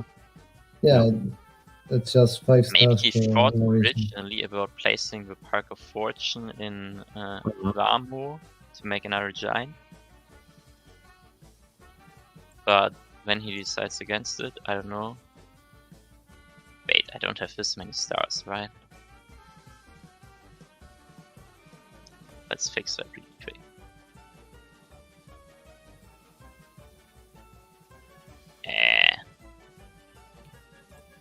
Yeah, that seems more like it. So I pick up construction Mm-hmm. because, like, I see this giant, I have to find a way to deal with it. 2 ports, very expensive, but it gets the job done. Get a giant. Like in this position, I know that he can easily get another giant in that city.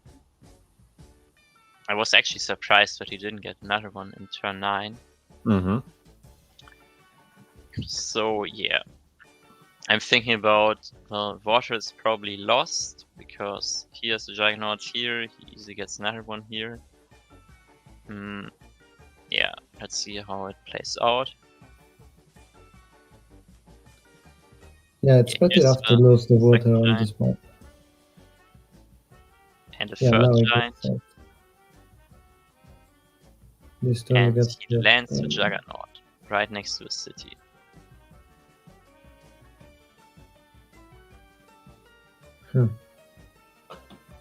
Actually, a question: why did you move back those warriors? Because then he was able to land the Juggernaut, and if you kept the warriors, like, That's a pretty good question. I think that was a mistake. okay. Mm-hmm.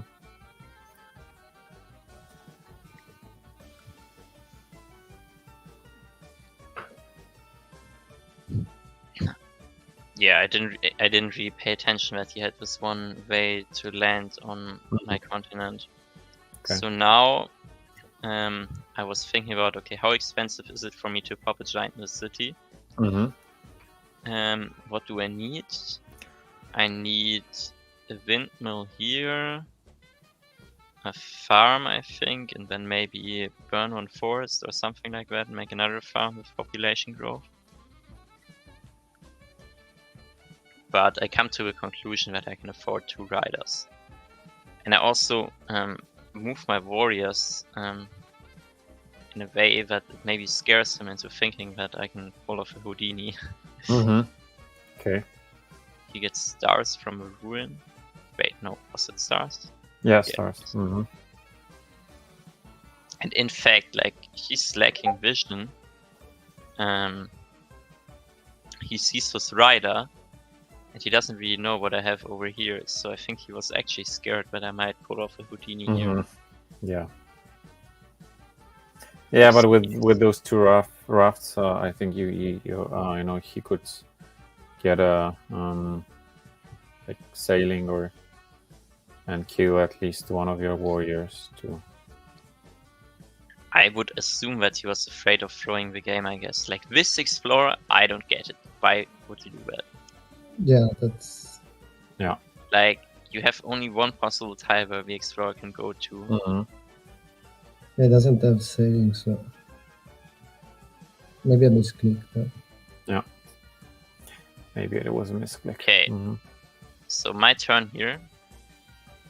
I start with 28 stars.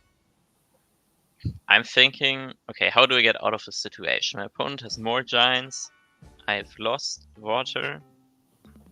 So now I'm stuck on my own continent. I'm thinking markets are the answer. Interesting. Like, if you don't know, markets give you 1 star per turn for every level of a nearby windmill, forge, or sawmill.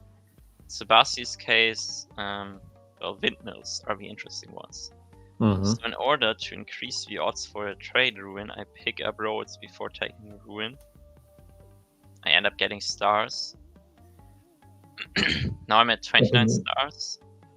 So yeah, I decide to be greedy and use all my remaining stars to place the first Okay. market.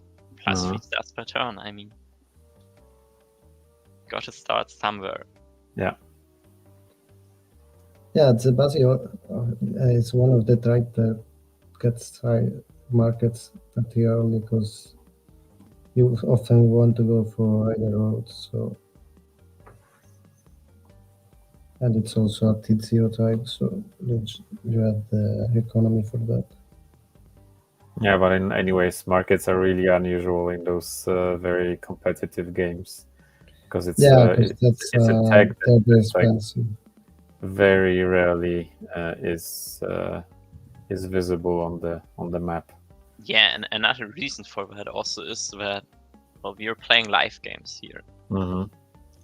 Like, you have to do a lot of planning to not accidentally block your spots for like a windmill or a market. Yeah. Mm-hmm. Yeah, it's a nightmare. Ideally, you want to have a cluster where you have like a lot of markets and windmills next to each other, but those windmills also have to be high level or the markets won't be effective.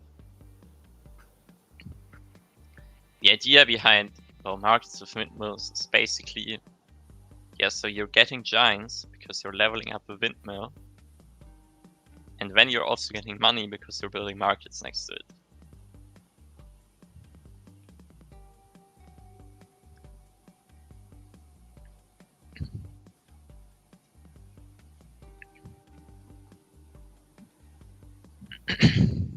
Yeah, 4 giants for a canal on the field, 1 pretty deep in my territory, but Your market is growing. Yeah, you get some another one. Mm-hmm. Another giant. And now the opponent can see the markets actually. Yeah, but let's go back to the start of the turn. So I start the turn with 23 stars per turn. Let's see at where I end.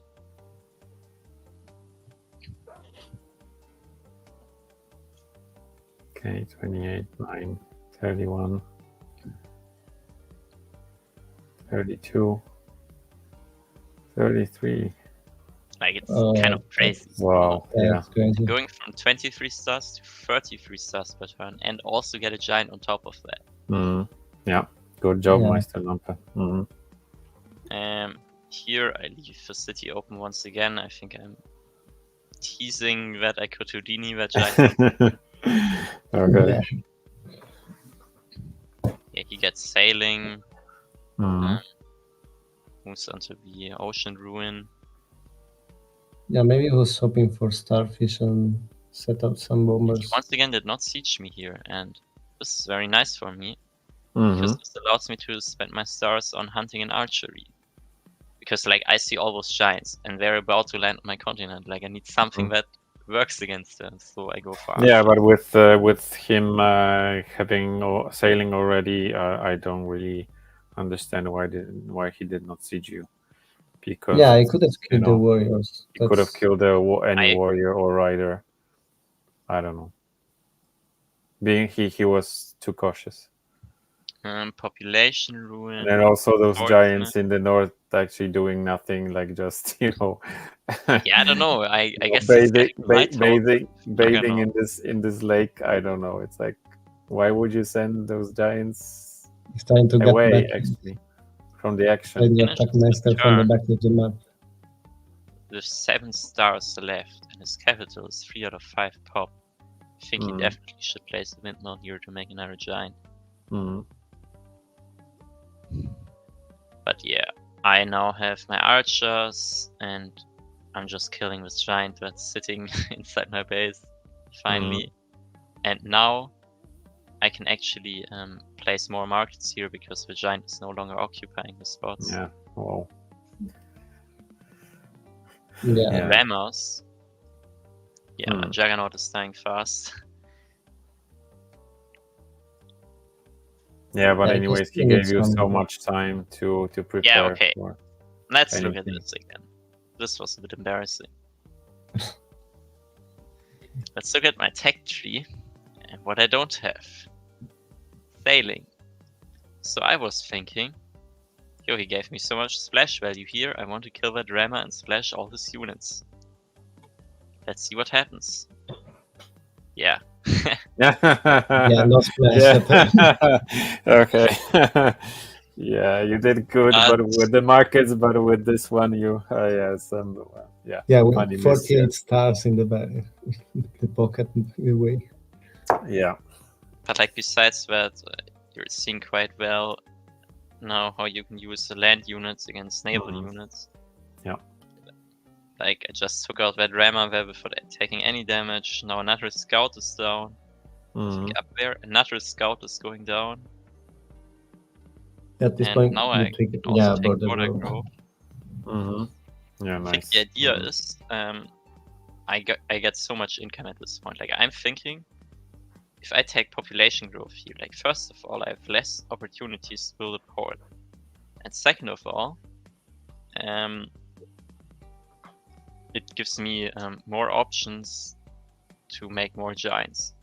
Because like by expanding the borders, I'm also getting a bunch of resources. Like I'm also getting a bunch of additional resources. Yeah, you have the stars to use them, so why not? I mean, at this point, I have almost 2 times this income. Like this is of course a little bit threatening here. Now he makes the giant. But what happens once again? Scout next to the coast just dies. Here gets some decent splash damage. Juggernaut next to the coast. Like that Juggernaut was full HP. And now take a look at how it ends. Down to 11 HP. Yeah, and your markets are growing even higher. And like I'm constantly like I'm producing units in every single city. And my excess money is going towards more giants and higher level markets. Okay, so now we got a bomber. Very good value here. I think he probably should have had a bomber a while ago. At least if he wants to play the way he's playing. Yeah, that's... Okay, well, let's look at my perspective once again. How do I deal with this giant siege? Maybe I have enough if I use all my units against this one giant, but I'm at 8 out of 10 kills to get power, so I need just 2 more kills. There are like a bunch of vulnerable targets here, like the weak giant or the warriors. So the first Odini of today. And I mean, got to ask for it. Yeah. Thank you, Meisterlapme, for this pick. Yeah. Finally got one. Odini. Oh. Yeah, I got one to see Odini. That's so nice. Yeah, I also pick up strategy, like I'm thinking about how to finally get into the water. Yeah, to make those water units more tanky.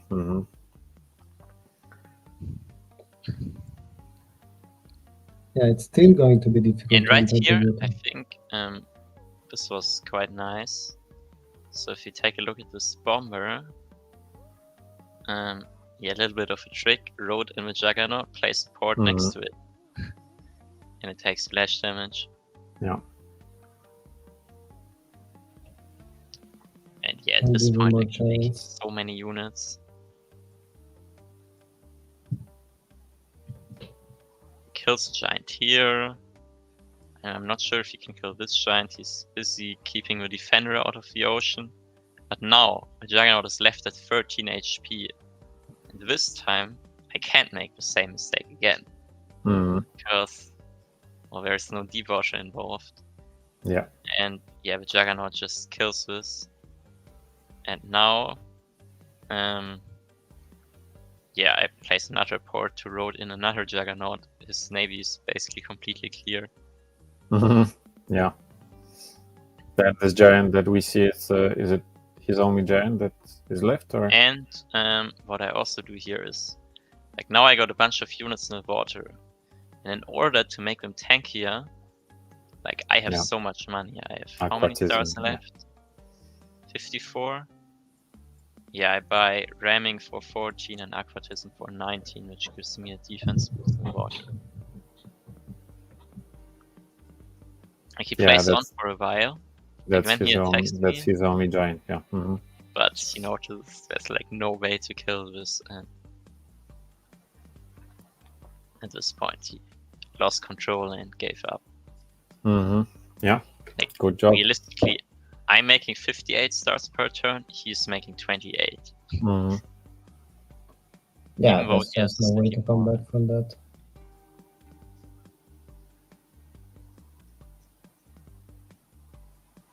Yeah, good job. So, what would you say was the your opponent's mistake in this game, or turning points? What helped you win? I think it started early. Like the first thing was, I think turn 7 giant here would be very good. 2 farms and a port instead of what he did. It's like that timing is very important, because if your opponent can't respond to it, yeah, they're basically done. It gives you so much pressure on the map. And now he gets the giant finally in this turn. But now here, what he could have done is, instead of moving the warrior in the port, he could have actually gone for, I think the giant would get pushed west if he made a second giant. So he could have just pushed the Juggernaut into the port right away and have another Juggernaut behind. Yeah. Like, I guess a viable concern is, if you place the Park of Fortune here, you have only one port spot here. So I guess that would be a problem maybe. But 2 Juggernauts, I'm not sure how I would stop that. Yeah, you were kind of far away from your giants, so. Yeah, so first point, like being slow with the giants. So they missed an opportunity for an early attack, right? Yeah. Like, he gave me time to prepare my defense. Yeah, here he thought that this city was vulnerable, but I mean, it kind of was vulnerable, so it was a good idea to land there. But what happened the following turn? Like, you need to do something here. Like, you can't just sit around with your giants. If you just sit around, so same thing as earlier. Like, you're wasting your advantage you have. Yeah. I guess he moves north to force me to move my giant back out of the water. So I guess that was maybe okay. The second one though was definitely not. Like, you may be scared of an Houdini here, but not the second time. And obviously the Explorer there was. Yeah, and we have to mention those explorers, which were like. So obviously your eco advantage was. I think that Explorer down there wasn't that big of a deal. Like, it didn't end up making that big of a difference, but he was lacking 1 star. Yeah, but still you lose stars, and if there's this like economic war going on, obviously it makes a difference sometimes. Yeah, but he just had to do something with his advantage instead of like right here. Then here this exploring with giants. This is like again the exploration with Juggernauts also not very optimal. Yeah. And there's another mistake. Like, just take a look what happens every time Canal moves a unit next to the shore. So right now there's a scout next to the shore over here. Let's see if we get any more examples of that. Later in the game, when you have the archers ready, you get a lot of kills with that. Okay, this time he does not get punished for doing that. Now he moves the scout next to the shore up there. Rammers next to the shore here. Scouts over here. And how much of that is going to survive? Yeah, because you're misplaying more, but yeah. Yeah, now that you have roads, that's just Like he's losing, I think, what was it? 2 scouts and 2 rammers. Yeah. That's Yeah. 28 stars 28 worth stars, of yeah. units. 24. But yeah. And I lose almost nothing for it in exchange. Yeah. Yeah, by this point your markets are just... And then obviously, I think,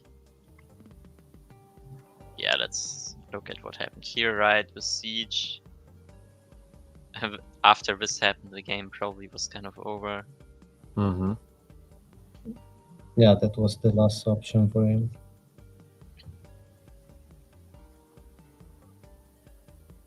Yeah, I think at this point he already probably was in a bad position.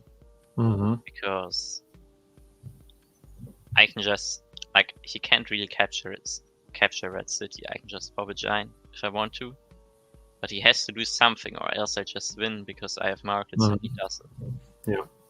And looking at his setup, like, he wouldn't really be able to fit markets in there. Yeah. He was kind of on a timer, yeah. Yeah, so in the end, advantage. yeah, sorry, go ahead. No, I was just saying he needed to push the advantage at the start, and then after he lost that, there wasn't really much could do. The markets just give too much economy advantage to Meister. Yeah, it's just going to get tech and win the game. Yeah, and I was kind of worried about the port spots that Meister had, but in the end, actually, those cities not having direct access to water, where it was a defensive position, so he was just throwing units at you, and you were just killing all of them and building up your economy. So it was pretty much an economy win, not a great strategic offensive, right? Because you actually did not siege any of his cities, not even landed on his continent, which is very, very uncommon. So yeah. Yeah, but I mean, like, he saw these markets, right? Like, he sees 4 markets. I think I could have got, like, I don't know, 10 more stars per turn if I really wanted to. Would have been even more devastating. Yeah. And, like, what kept him in the game the whole time was that he had naval control. Now he has lost that, so... Yeah, maybe if he managed to get bombers, but it's yeah, but I thought about that. Position, maybe. Yeah, I thought about that, but once Meister got the archers, it's like you can't place a bomber here to be really in range and be threatening, because they are always in like 2-tile range of archers. So Meister would always be able to attack them. So yeah, the only possibility would be catapults, but like you can. Yeah, but still, it's like. Yeah, it's impossible to get them fast enough.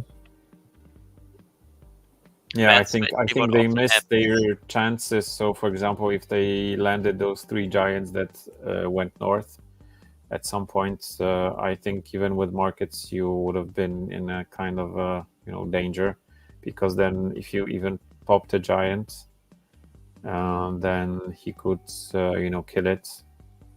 So I think he kind of wasted his offensive potential when you were in the process of building up your economy. So he gave you a lot of time. So that's why also the markets were possible.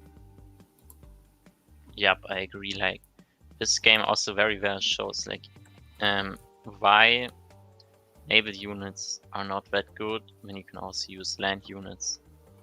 Because as you highlighted, like, he can't position a bomber anywhere really where it is impactful without being in range of archers. And, like, I'm completely fine with throwing away 2 archers in exchange for a bomber. I paid 6 stars for the 2 archers.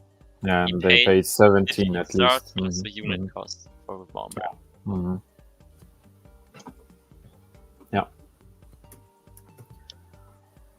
So we are in agreement. Alright, should I go for the final game? Yes, let's go to the final game.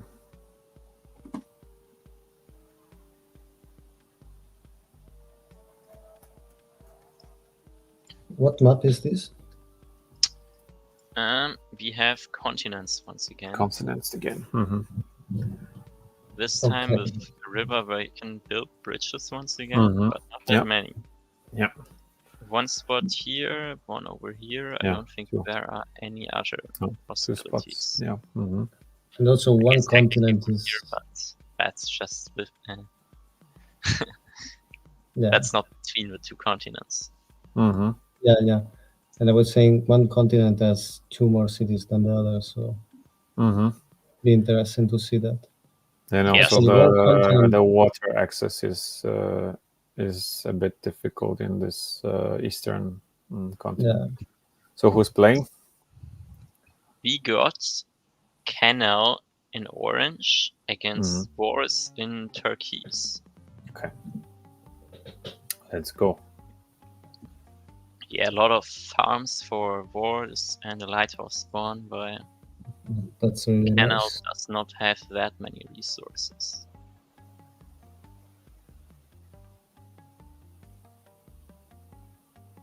Yeah, so based on spawn, I think Boris is slightly better. Also because we already saw the continent, so we know that he has more I made a cities. mistake here. Let's go back.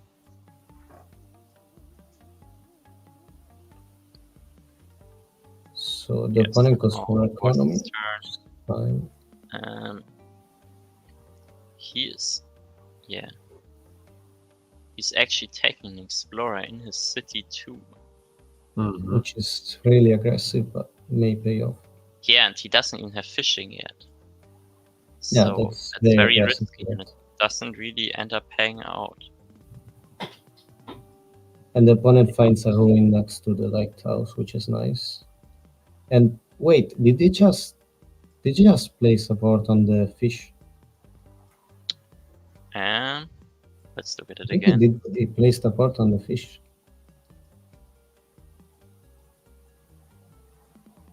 Yeah. Yeah. Yeah, okay. Is that a problem? I'm not sure. I'm not sure. He could have upgraded the city and waited But for the... maybe we should question if a port is the right call. Like, he sees the shoreline over there, so he knows another continent is close.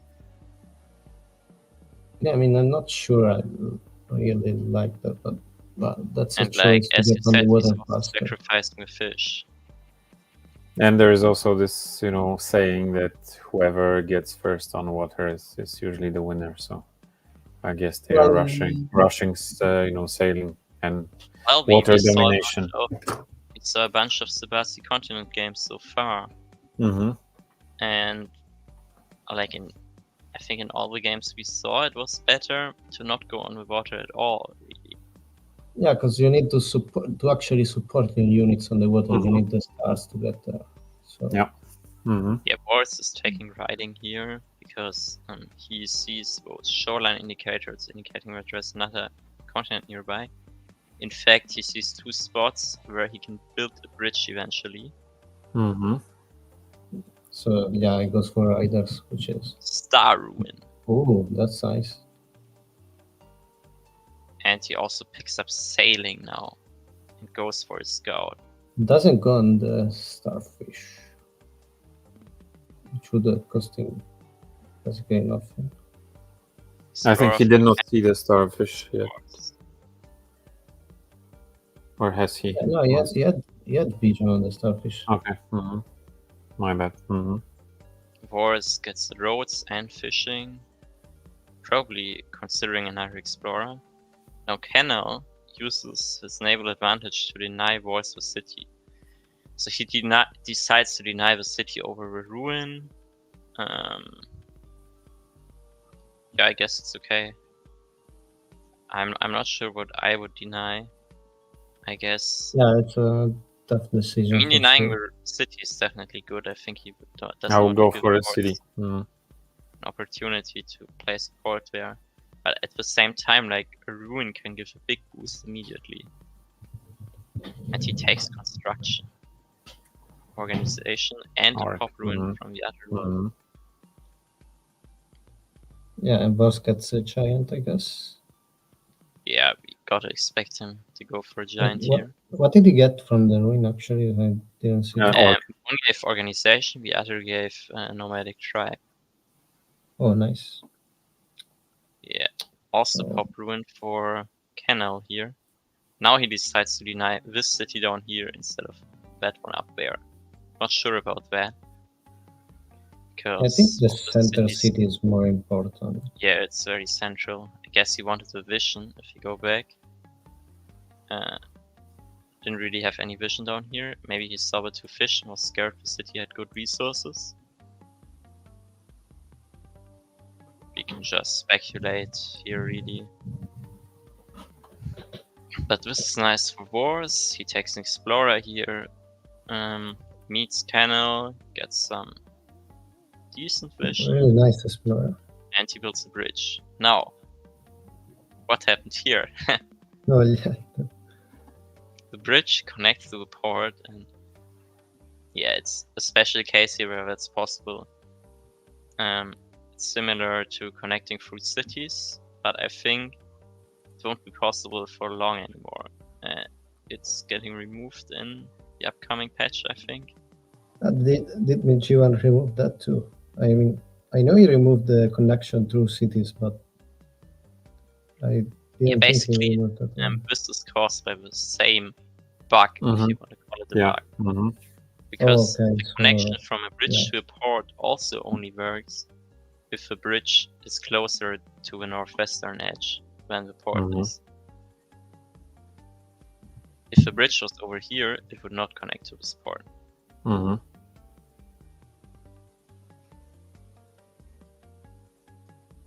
Yeah, another explorer, because that's fine. Might as well get the vision, right? Basically full vision for Boris now. Yeah, maybe doesn't get the lighthouse. Damn. No. Yeah, the explorers don't get in the lighthouses.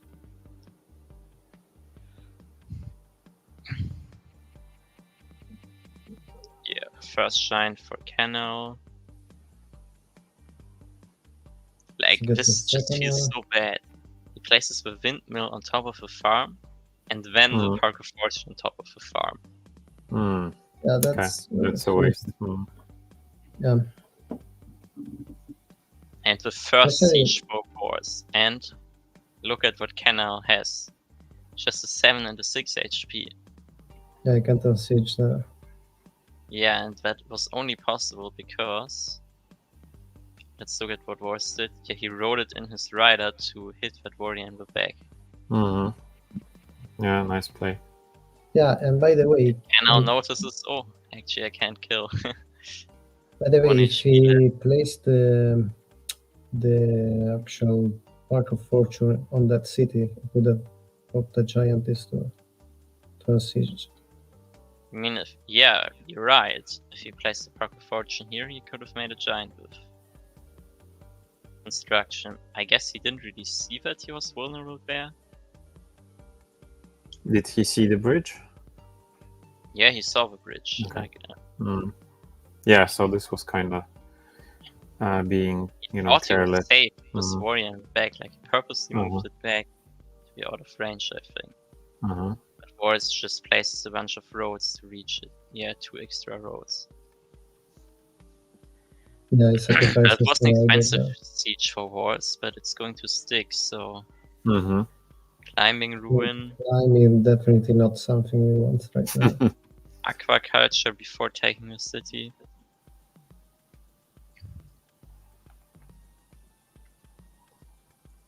Yeah, but now that Boris has land on the opponent continents, since he has rider roads, that's going to be pretty tough for the opponent to defend.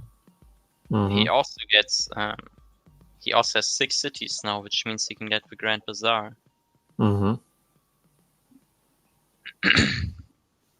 And he immediately uses that one to get a giant. Yeah, so he's defended right there. And nice play from Kennel here to place the scout behind the Juggernaut, so that the Juggernaut cannot get any damage onto the scout.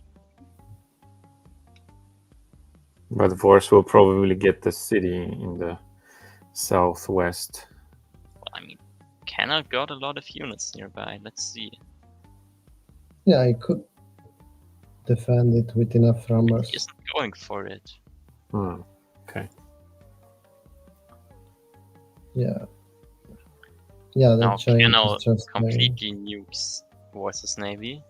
Mhm. But yeah, Boris has his port up here, and Boris controls the river, so Kennel cannot harass that area. And Boris picks up aquaculture to make a rammer here.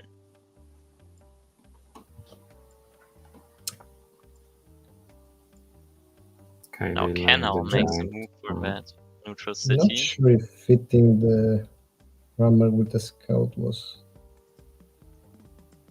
And what do you mean?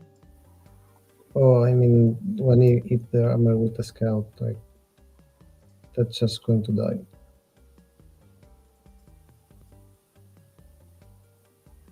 Okay, Kennel this turn. Yeah, I don't think this was a good idea. And also about this previous play, so I see that that Kennel doesn't actually have the deep water movement, so placing Boris this doesn't have deep water Boris, movement. sorry, yeah. So actually, this Juggernaut wouldn't be able to reach this this scout next to the two Kennel's continent. Explorer for Kennel reveals the western lighthouse. That's a nice But we're vest. still missing the northern one. Boris gets sailing now. And that Juggernaut dealt a lot of damage. What's happening on land? Really just a standoff. Kennel just with warriors. On the water we got a bunch of rammers. Yeah, Kennel has a really strong force on the water, but now there's a foothold on The the splash damage Boris is pretty continent. good. Like Boris just used the riders on land. He also did a nice trick here. But this rider took damage, but it already had 3 out of 3 kills, so he just promotes it right away. Yeah, and healed it, yeah. And the splash damage from a Juggernaut and a rammer just takes out another rammer, so Kennel's navy is significantly weakened now. Yeah, the Juggernaut is almost dead, but yeah, the Juggernaut is almost down, and Kennel is pressuring wars on land now as well. yeah, that's true, but Kennel doesn't have many units in port if you actually. So, yeah, Boris is cleaning up his navy slowly. And there is a good reason for this as well. Like if you look at Kennel's mainland, he has one possible port spot. If he doesn't order grow the city down here.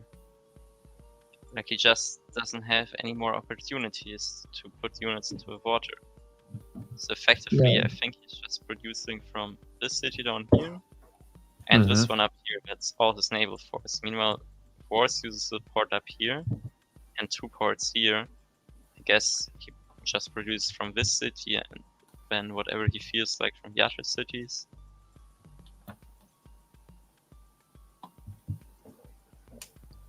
Regardless, like, Kennel is moving in deep into Boris's territory here. Can Boris pop a giant there? Or does he have a monument actually? Can Boris pop a giant? He has 31 stars. Does he have a does have a monument? lot of stars. But Do you use the Gate of Power yet?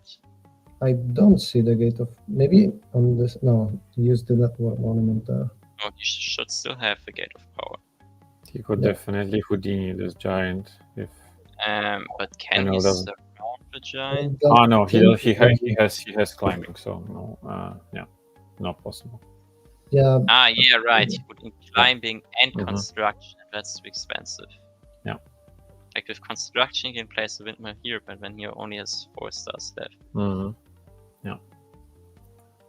And what happens instead?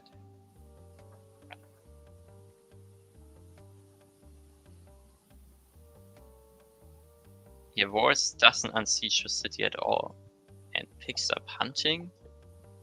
Ah, get of Okay. goes here. He makes a giant there. wait, So he doesn't just Boris used the have... city up. Does he not have a construction yet? No, he does not have construction. Oh, that's unfortunate. So Canal is moving in very deep here. Like, it's looking pretty good for him right now. Yeah, he has a giant almost next to the capital. But he is losing the water control. Hmm. Yeah, step Yeah, by Boris step. is Canal giving is getting significant more. damage to his navy. And here Boris is challenging the city with his own giant he just made. Up here, no, he can't kill this. Like this trade, this just has to feel bad.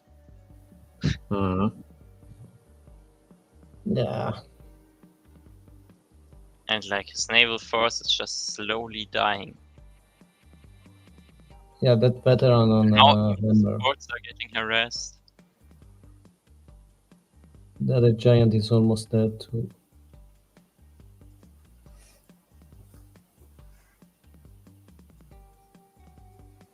Like he's upgrading 4 HP rafts to rammers. Now he's immediately upgrading rafts to rammers.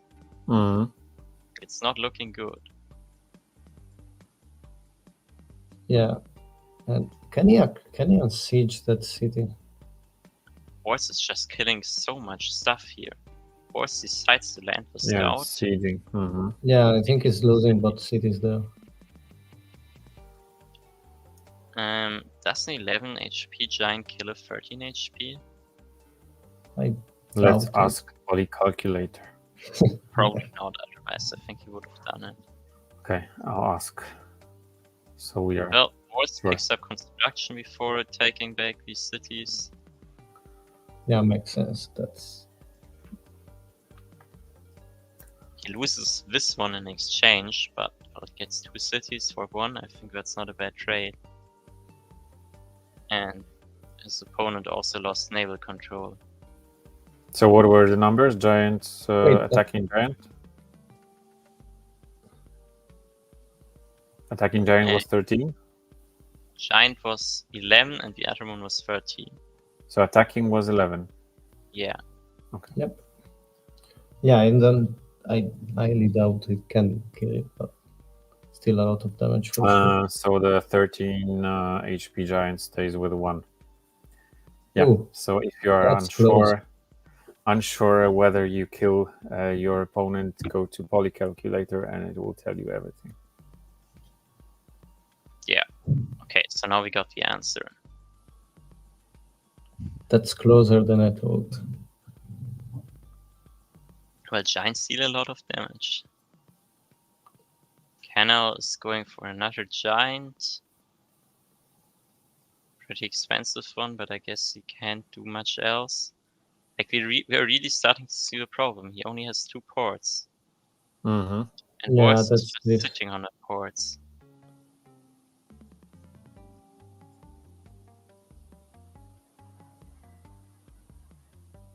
And now one of the ports is blocked, actually. Yeah, like he has basically I know, suicide he one managed, rammer okay. to Mhm. free Yeah. up that port.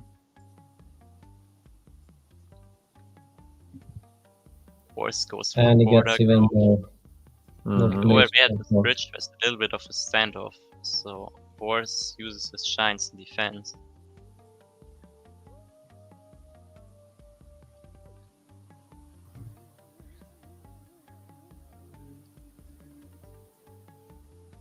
Yeah, Kenna is taking Aquatism now. Like, he's really thinking about, how do I make my naval forces any stronger? Like, realistically, maybe he should have gone for defenders a long time ago. Aquatism does a similar job, but it's obviously better to have defenders and then get Aquatism. Does a warrior rammer get killed by a scout and a rammer if it has defense bonus? Yeah, I think just barely. If both the attackers are full HP, scout and rammer should kill defense boosted rammer. Yeah, so it basically gets an advantage only on the juggernaut with defense boost.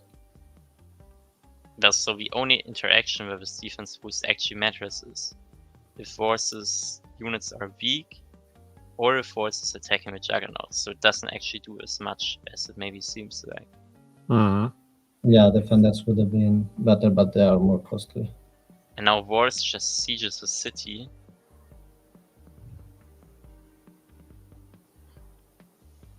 Yeah, and Kenna has to use the. Oh no, I don't think it was a good play too. Oh, maybe. Okay, so let's look at this. Kenna is getting sieged down here.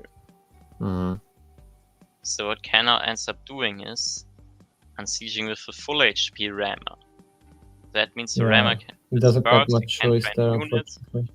I think what he should have done is use the 7 HP rammer and the slash damage from the juggernaut to kill the rider, and then, like, I don't know, use the rammer to ram the scout, for example.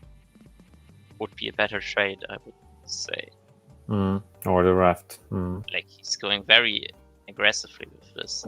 I'm not sure if this is going to work out. Maybe he was a bit desperate, but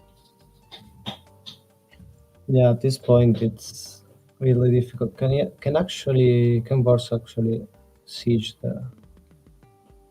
No, because okay.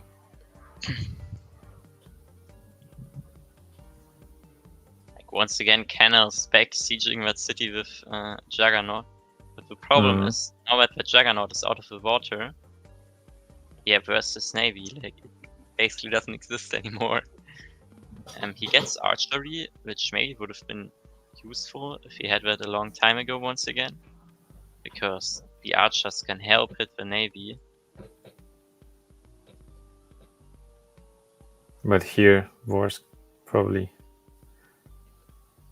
has enough to. Oh, okay, so he's not Houdiniing that. Yeah, like, how does Kenna stop this Juggernaut there? Yeah. 1 HP Raft being upgraded to Rammer. Like, we're at this point now. Yeah, that's desperate. 28 roads. Probably should have got that a long time ago as well. That's very desperate. And yeah, Boris retakes the city once again. Absolutely there's not much you can uses do. Navy. At this point, Canal, well, he only has this one giant up there left. Wait, that's funny. Have you seen this before? What? The giant standing on the bridge is defense boosted because of Aquatism. Ah, okay, yeah. I heard about that. So, yeah, I think it's also a bug. It shouldn't be like that. I mean, technically, he's in I mean, water. it's in the water, so No, he's above water. It's like, I don't know if you know how bridges work. So, yeah, in reality, it's above the water. I mean, you're not in water when on a bridge. Yeah, so I would say it's a bug.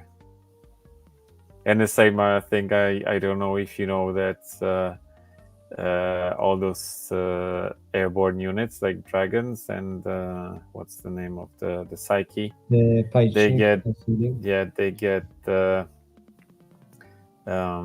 the bonuses on the mountains when you have climbing, which I think is also kind of weird because they are airborne. Maybe they Only landed when you on have climbing. Huh? They might Only be when- landing between their turns, and then they start flying again. No, like they are flying all the time. So I would take the bonus from them But how would the warrior smack a dragon then if a dragon is like, I don't know how high? Yeah, they must be landing after the attack. Yeah, that's why. Yes, you're right. That Yeah, is but anyway, definitely why. I think having a bonus as on the mountain, being an airborne unit is also not, shouldn't be permitted. But anyway. Okay, so what about this game? What do you think? We're not quite done yet. The final okay. turn. I mean, it's the yeah. last turn.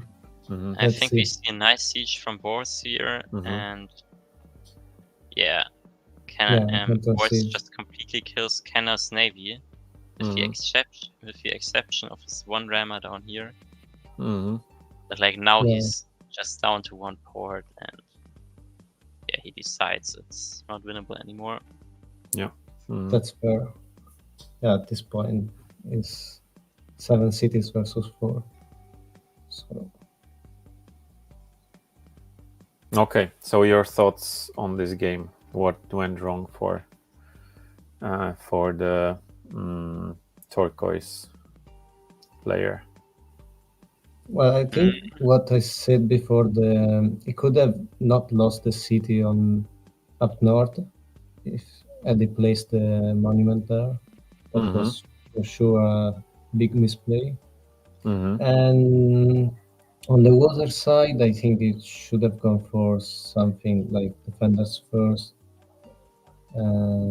much faster, because I mean that's the way to have tankier units. And I think at the start, I'm not sure about that part really. I mean, it could be good, but you need the economy to get on the water really. The thing you could try to do is try to go for starfish, but yeah, that relies on luck and getting a lot of starfish. And I guess you probably would have needed bombers if you want to play for naval control, like that was what you did in the beginning. Yeah, that's true. And also, obviously, not having the ports there was there wasn't that much starfish down here, so that's maybe a bit unlucky as well. Yeah. Two starfish were up here, which were unreachable. Yeah, but still, had he gone for that starfish at that turn, the turn after he could have taken. I'm not sure if he actually had enough stars, but what was the cost of navigation at this point? It should be 13 stars. So if you get 8 back, you're only paying 5 stars for for that. Yeah, that could have been a play. Like another thing I was thinking about was going into the water at all the right play. I guess maybe pushing through the land with the bridges in the like north. right here, here's the land, and then over here you see the shoreline, so you know there's land, so you know for sure that there's a bridge possibility. Yeah. And and he still decides to build a port. And like, what I was wondering is, right, he gets a star ruin in turn 6. Imagine if instead of sailing, it's just, I don't know, construction or riding roads. And then like, he goes construction, riding roads, eventually he gets giants, and then builds bridges to get across the ocean. Like, maybe that would have been good.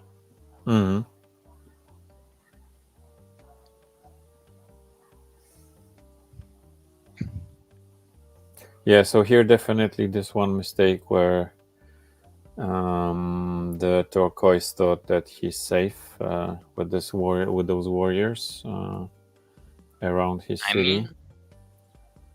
I don't even think that the scouts were this bad, because like the scouts allow him to deny Boris from taking the cities. Yeah, but eventually he went kind of exploring instead of denying. So I don't know. He was like a bit all over the place. So investing more. I think he has to take this neutral city. Like, it's just too much income he's missing out on otherwise. Yeah, but what I'm saying is like he had overall, 4 naval units, so he easily could have denied force those 2 ports, and he instead of went for sorry, for exploration, and got this one city in the south, but I think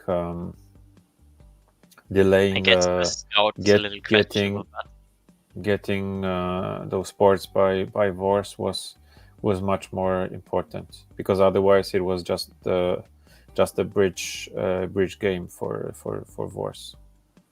Yeah, I could have tried to actually play only Rider Hoods and attack the Yeah, but front. then it's much more difficult, because you only have two spots where you can place bridges. So I think with some naval units you can still defend it. But yeah, it turned out differently.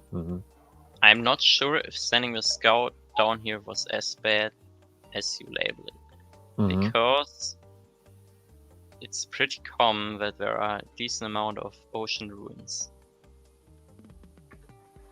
And if you find one ruin down where it already has paid off, basically.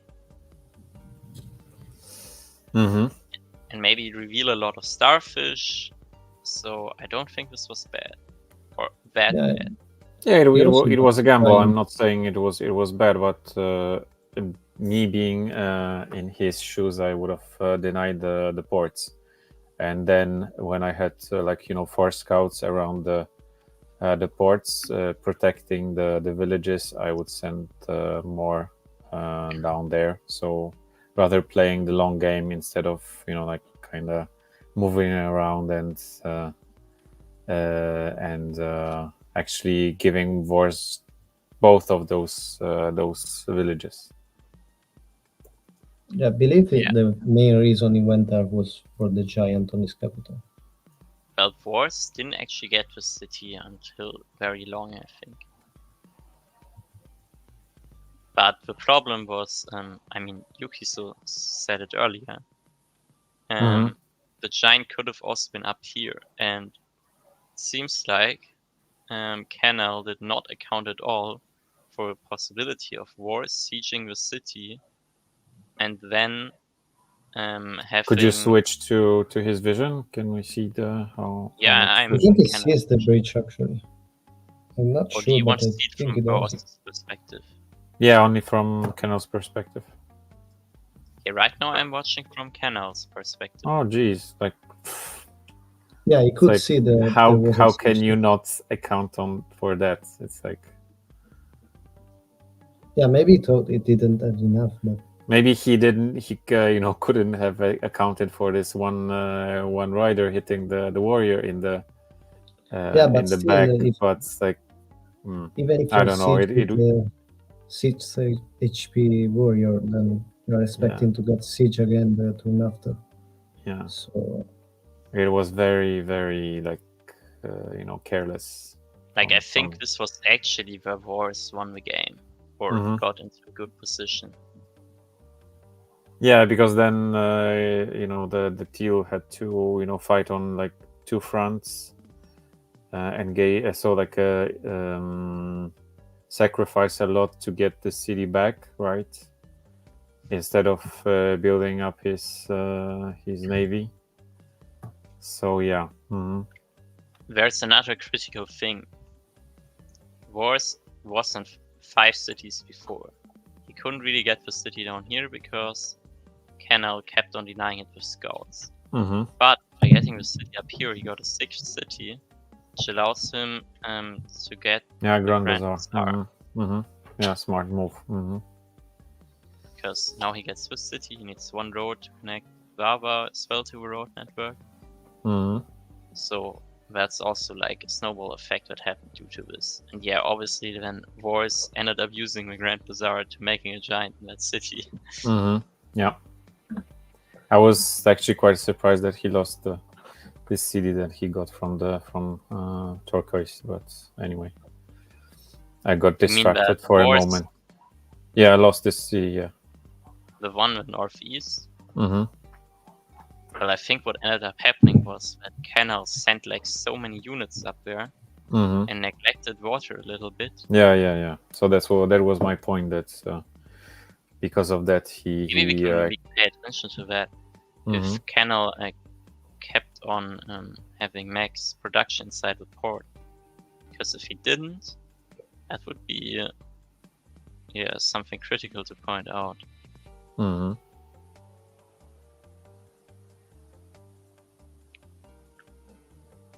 But for now, the port has produced every turn. But it's probably so here it's actually worse. More ports, like he needs defenders, I think.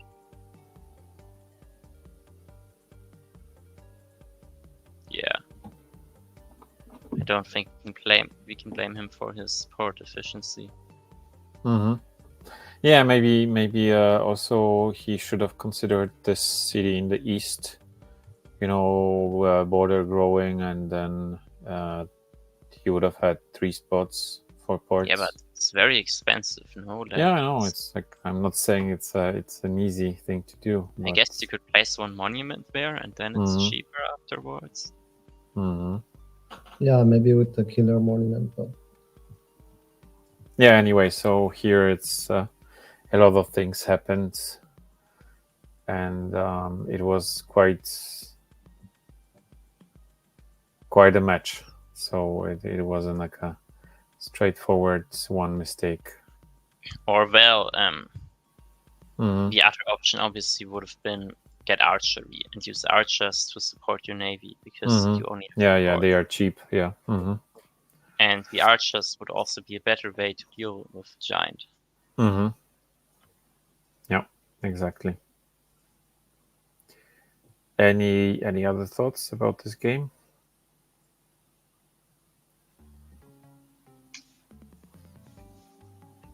I got nothing to add. Yeah, me neither. Okay. We have one request from our viewer, a fellow YouTuber. So, Meisterlapme, I'm sending you a game on their channel. So let's see if we can So this watch is it. the viewer game they sent us, right? Yeah. So The YouTube link. Polytop Warrior send us a question, and the question is, I will put it in the chat. So that's the question. I need help understanding how to play better at the end of the game when facing giants. They are very strong. I'm not sure how to deal with them. The difficulty started in the middle of the game. No. Okay. So that's their question. And I guess we have a game for that, right?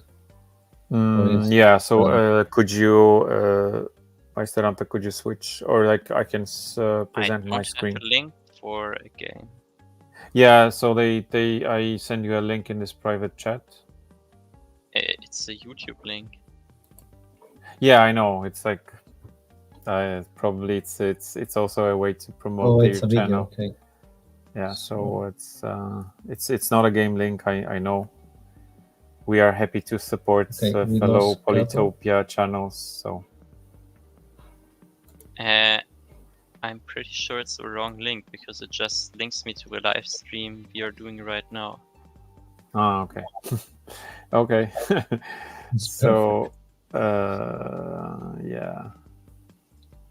yeah. So I don't have anything else. So one link is to something, and but if you say it's our stream, then it's yeah. So maybe let's give a few advice in general what to do with the giants. What are the best strategies against them? What would you say? Well, use ranged units. Yeah. Early game archers, obviously, and if you can get them, catapults are just perfect counter. For attack, it's just melting through those giants. Yeah, so One way we actually we had a good example in this game 3 or 4, right? When the one with when Boris Boris getting got catapults and shredded his opponent's giants. So yeah, so so catapults are very good. Also archers, right? If you have enough of them, it takes 10 archers to kill a giant. So Yeah, but it doesn't have to be 10 archer hits. Like you can yeah, use so target sure, hits yes. or If you melee. have if you Then have you a can adjust melee units. if you have support of warriors or riders, then it's even better. But in general, it takes 10 archers to kill a giant.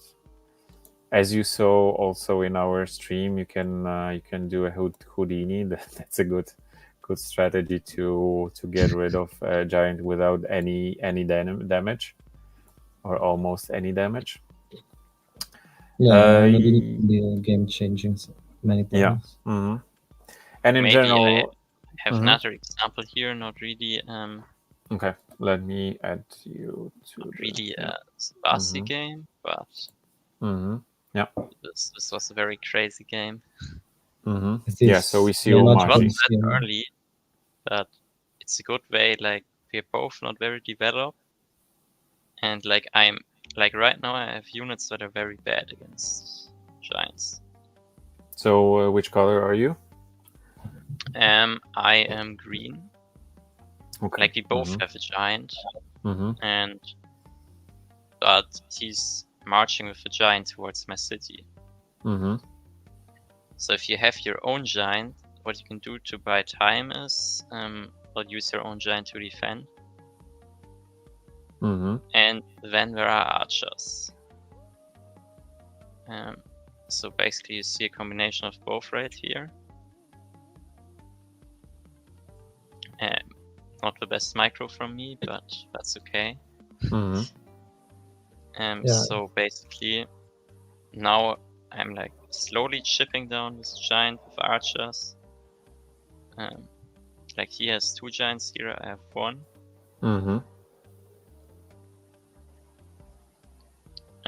Yeah. If you have weak units, you don't need any more. You can just suicide them, because in this case I wanted more population.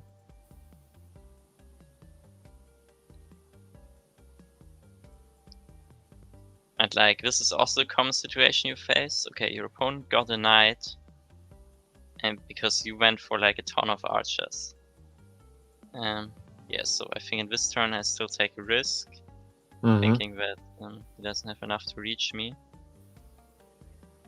But in the following turns, I'm probably going to respect that. That's a really big chain if you can get it.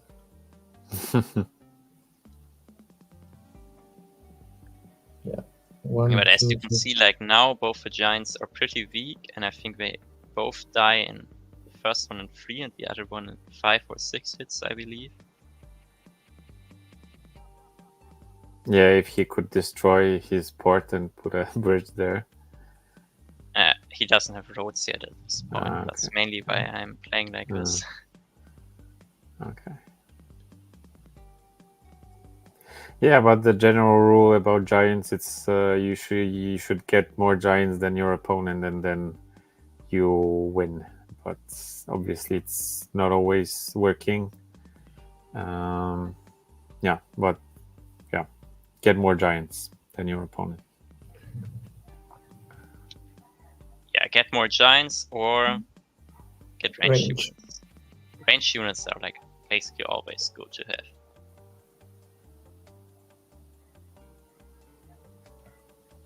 Like a good army consists of some range units, some melee units, range units to chip the units, and then melee units to finish them off. Yeah. Okay. So no more questions. So I think at this time we can say good night. So thank you guys for coming to the channel and sharing your thoughts on the ZEBASI games. and thanks everyone for watching.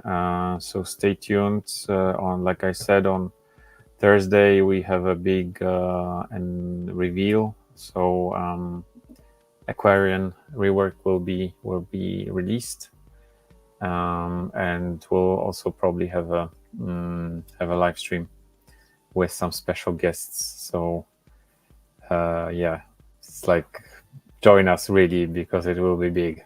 I can tell you that. Nothing more, but yeah.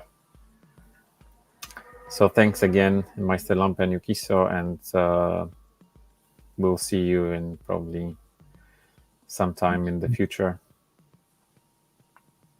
Thanks for hosting us. Interesting games. Thanks. Good night. Have a nice good day, night. everyone, or night. Bye. Bye.